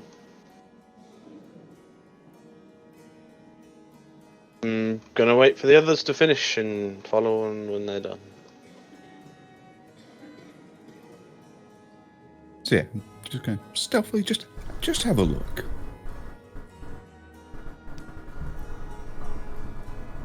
In fact, how long do we think we've got? How long do you want to chance your luck? I mean, it would take me 10 minutes to cast Detect Magic, and we could see if there's anything really worthwhile. Or we could just have a poke about and, If you're poking about, I'll take investigations. Can anybody help? Yeah, I think Othello definitely will. She's feeling in the need for some kind of. was gonna say, she's going to justify it as being some kind of reparations for. Tobias is absolutely dead broke. He's sort of taking this opportunity to try and find anything. Same. Alright then. Is that rolled? So, No, that hasn't rolled. Hang on. Yeah, I pressed roll. It didn't happen either. So Mine did. Yeah, it's alright. That's enough to work with. One of the sleds is very clearly carrying provisions and supplies Oh, there we go. for the merchants themselves. The lead slide's got the flag bearing the company's emblem. It's a gold wolf's paw on a sort of black background. The other two sleds would appear to be the goods for sale. So there's like net bags of like cut wood. There's some boxes of flint and tinders. There's some whale oil, blankets, furs, rations. Some bottles of wine there as well. Some cheap ale. What appear to be medicines, poisons, things like that. Othello's gonna However- charcoal, incense, or herbs. Definitely charcoal. Incense and herbs, no. However, very cleverly hidden on the footplate, or under the footplate, I should say, of the elite cart is a metal strongbox. Is it like bolted to the thing? No, or is it? it's under the footplate, so it's just I mean, presumably it can be taken out. It's not secured in there. The hiding of it was the security measure, as it were. That and the fact it's made of solid iron and locked, you know. So there's no key that we found? No. Okay, does the Sefek not have a key? On his body? Nope. Othello's gonna grab a bundle of furs. You can never have too many furs. Yeah. Garvek will grab the charcoal. And if you to value this charcoal, just put a rough price on it.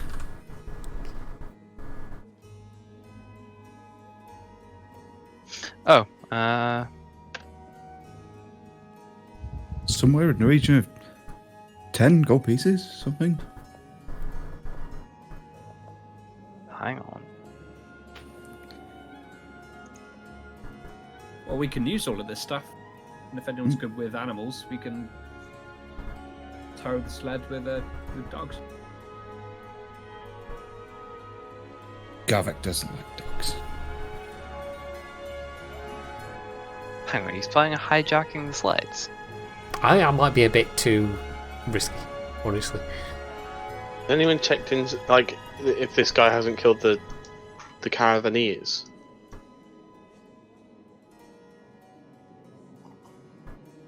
No, you were told he was like hard security. Okay. How heavy is the strongbox?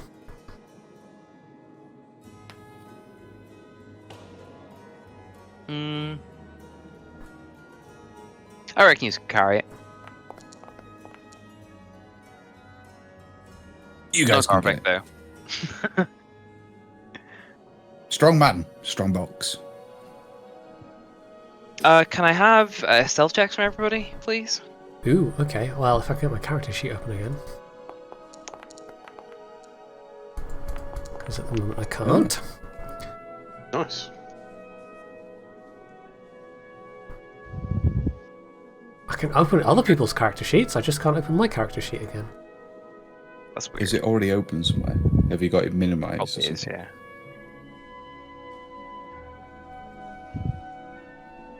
That would be my guess. Be a little black box somewhere with your character's name on it. Oh, Philbo. Mm-hmm. Well, the others were looting and those kinds of things.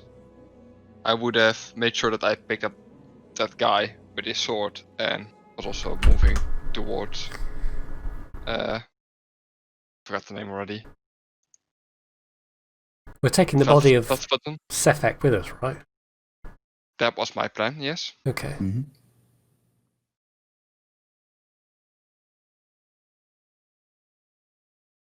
Hold on. We can't just go riding into town with a dead body strapped over the back of a centaur There you barbarian. go, Pointy. Well, this is why I grabbed the bundle of furs. I can wrap it in some furs. Speaking of bundles of furs, after you take a few of those away, you come across what looks I will simply just describe to you as a body bag. Right, what was it? Stealth. Mhm. Please not be horrible. It's horrible. Nice. And I'll take perception checks, please. A body bag.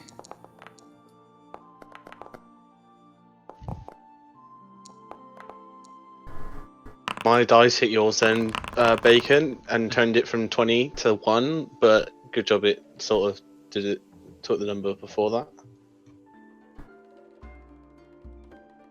Scary.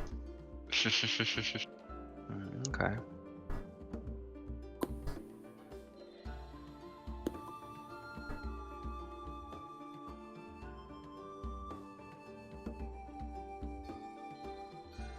For those of you paying attention, a light comes on in the house.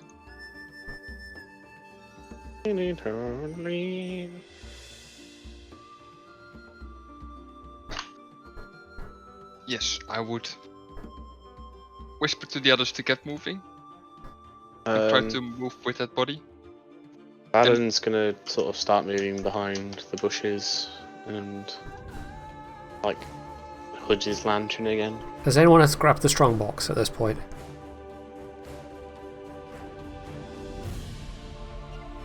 No. I mean, Garvek wouldn't be like he would have been. He would have tried to move it, couldn't, and got somebody's attention to. Okay. Particularly I'm trying to decide, do I grab the body bag? Is it an occupied body bag? Oh yes. Okay. After some hesitation, I'm going to grab the body bag then, even though the loot is crying out to me. But clearly, this thing's been hidden in there, so it might be important. Okay. What do you think? You take the frozen corpse of a male half-elf. Yep. And his sword. I can find it. Oh, this guy's icy longsword, yeah? Yep.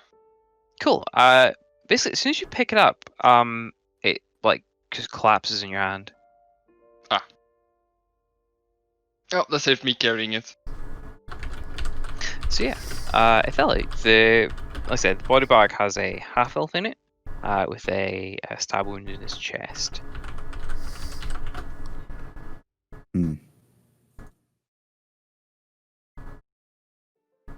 Less Okay. of that, more of strongbox.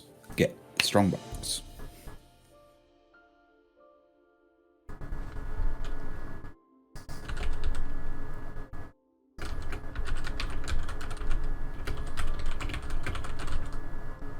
Adam, can you get this strongbox? I'm gonna try and get the strong box, for fuck's sake. Nice, give me a strength check. Just flat strength, yeah. Just flat, yeah.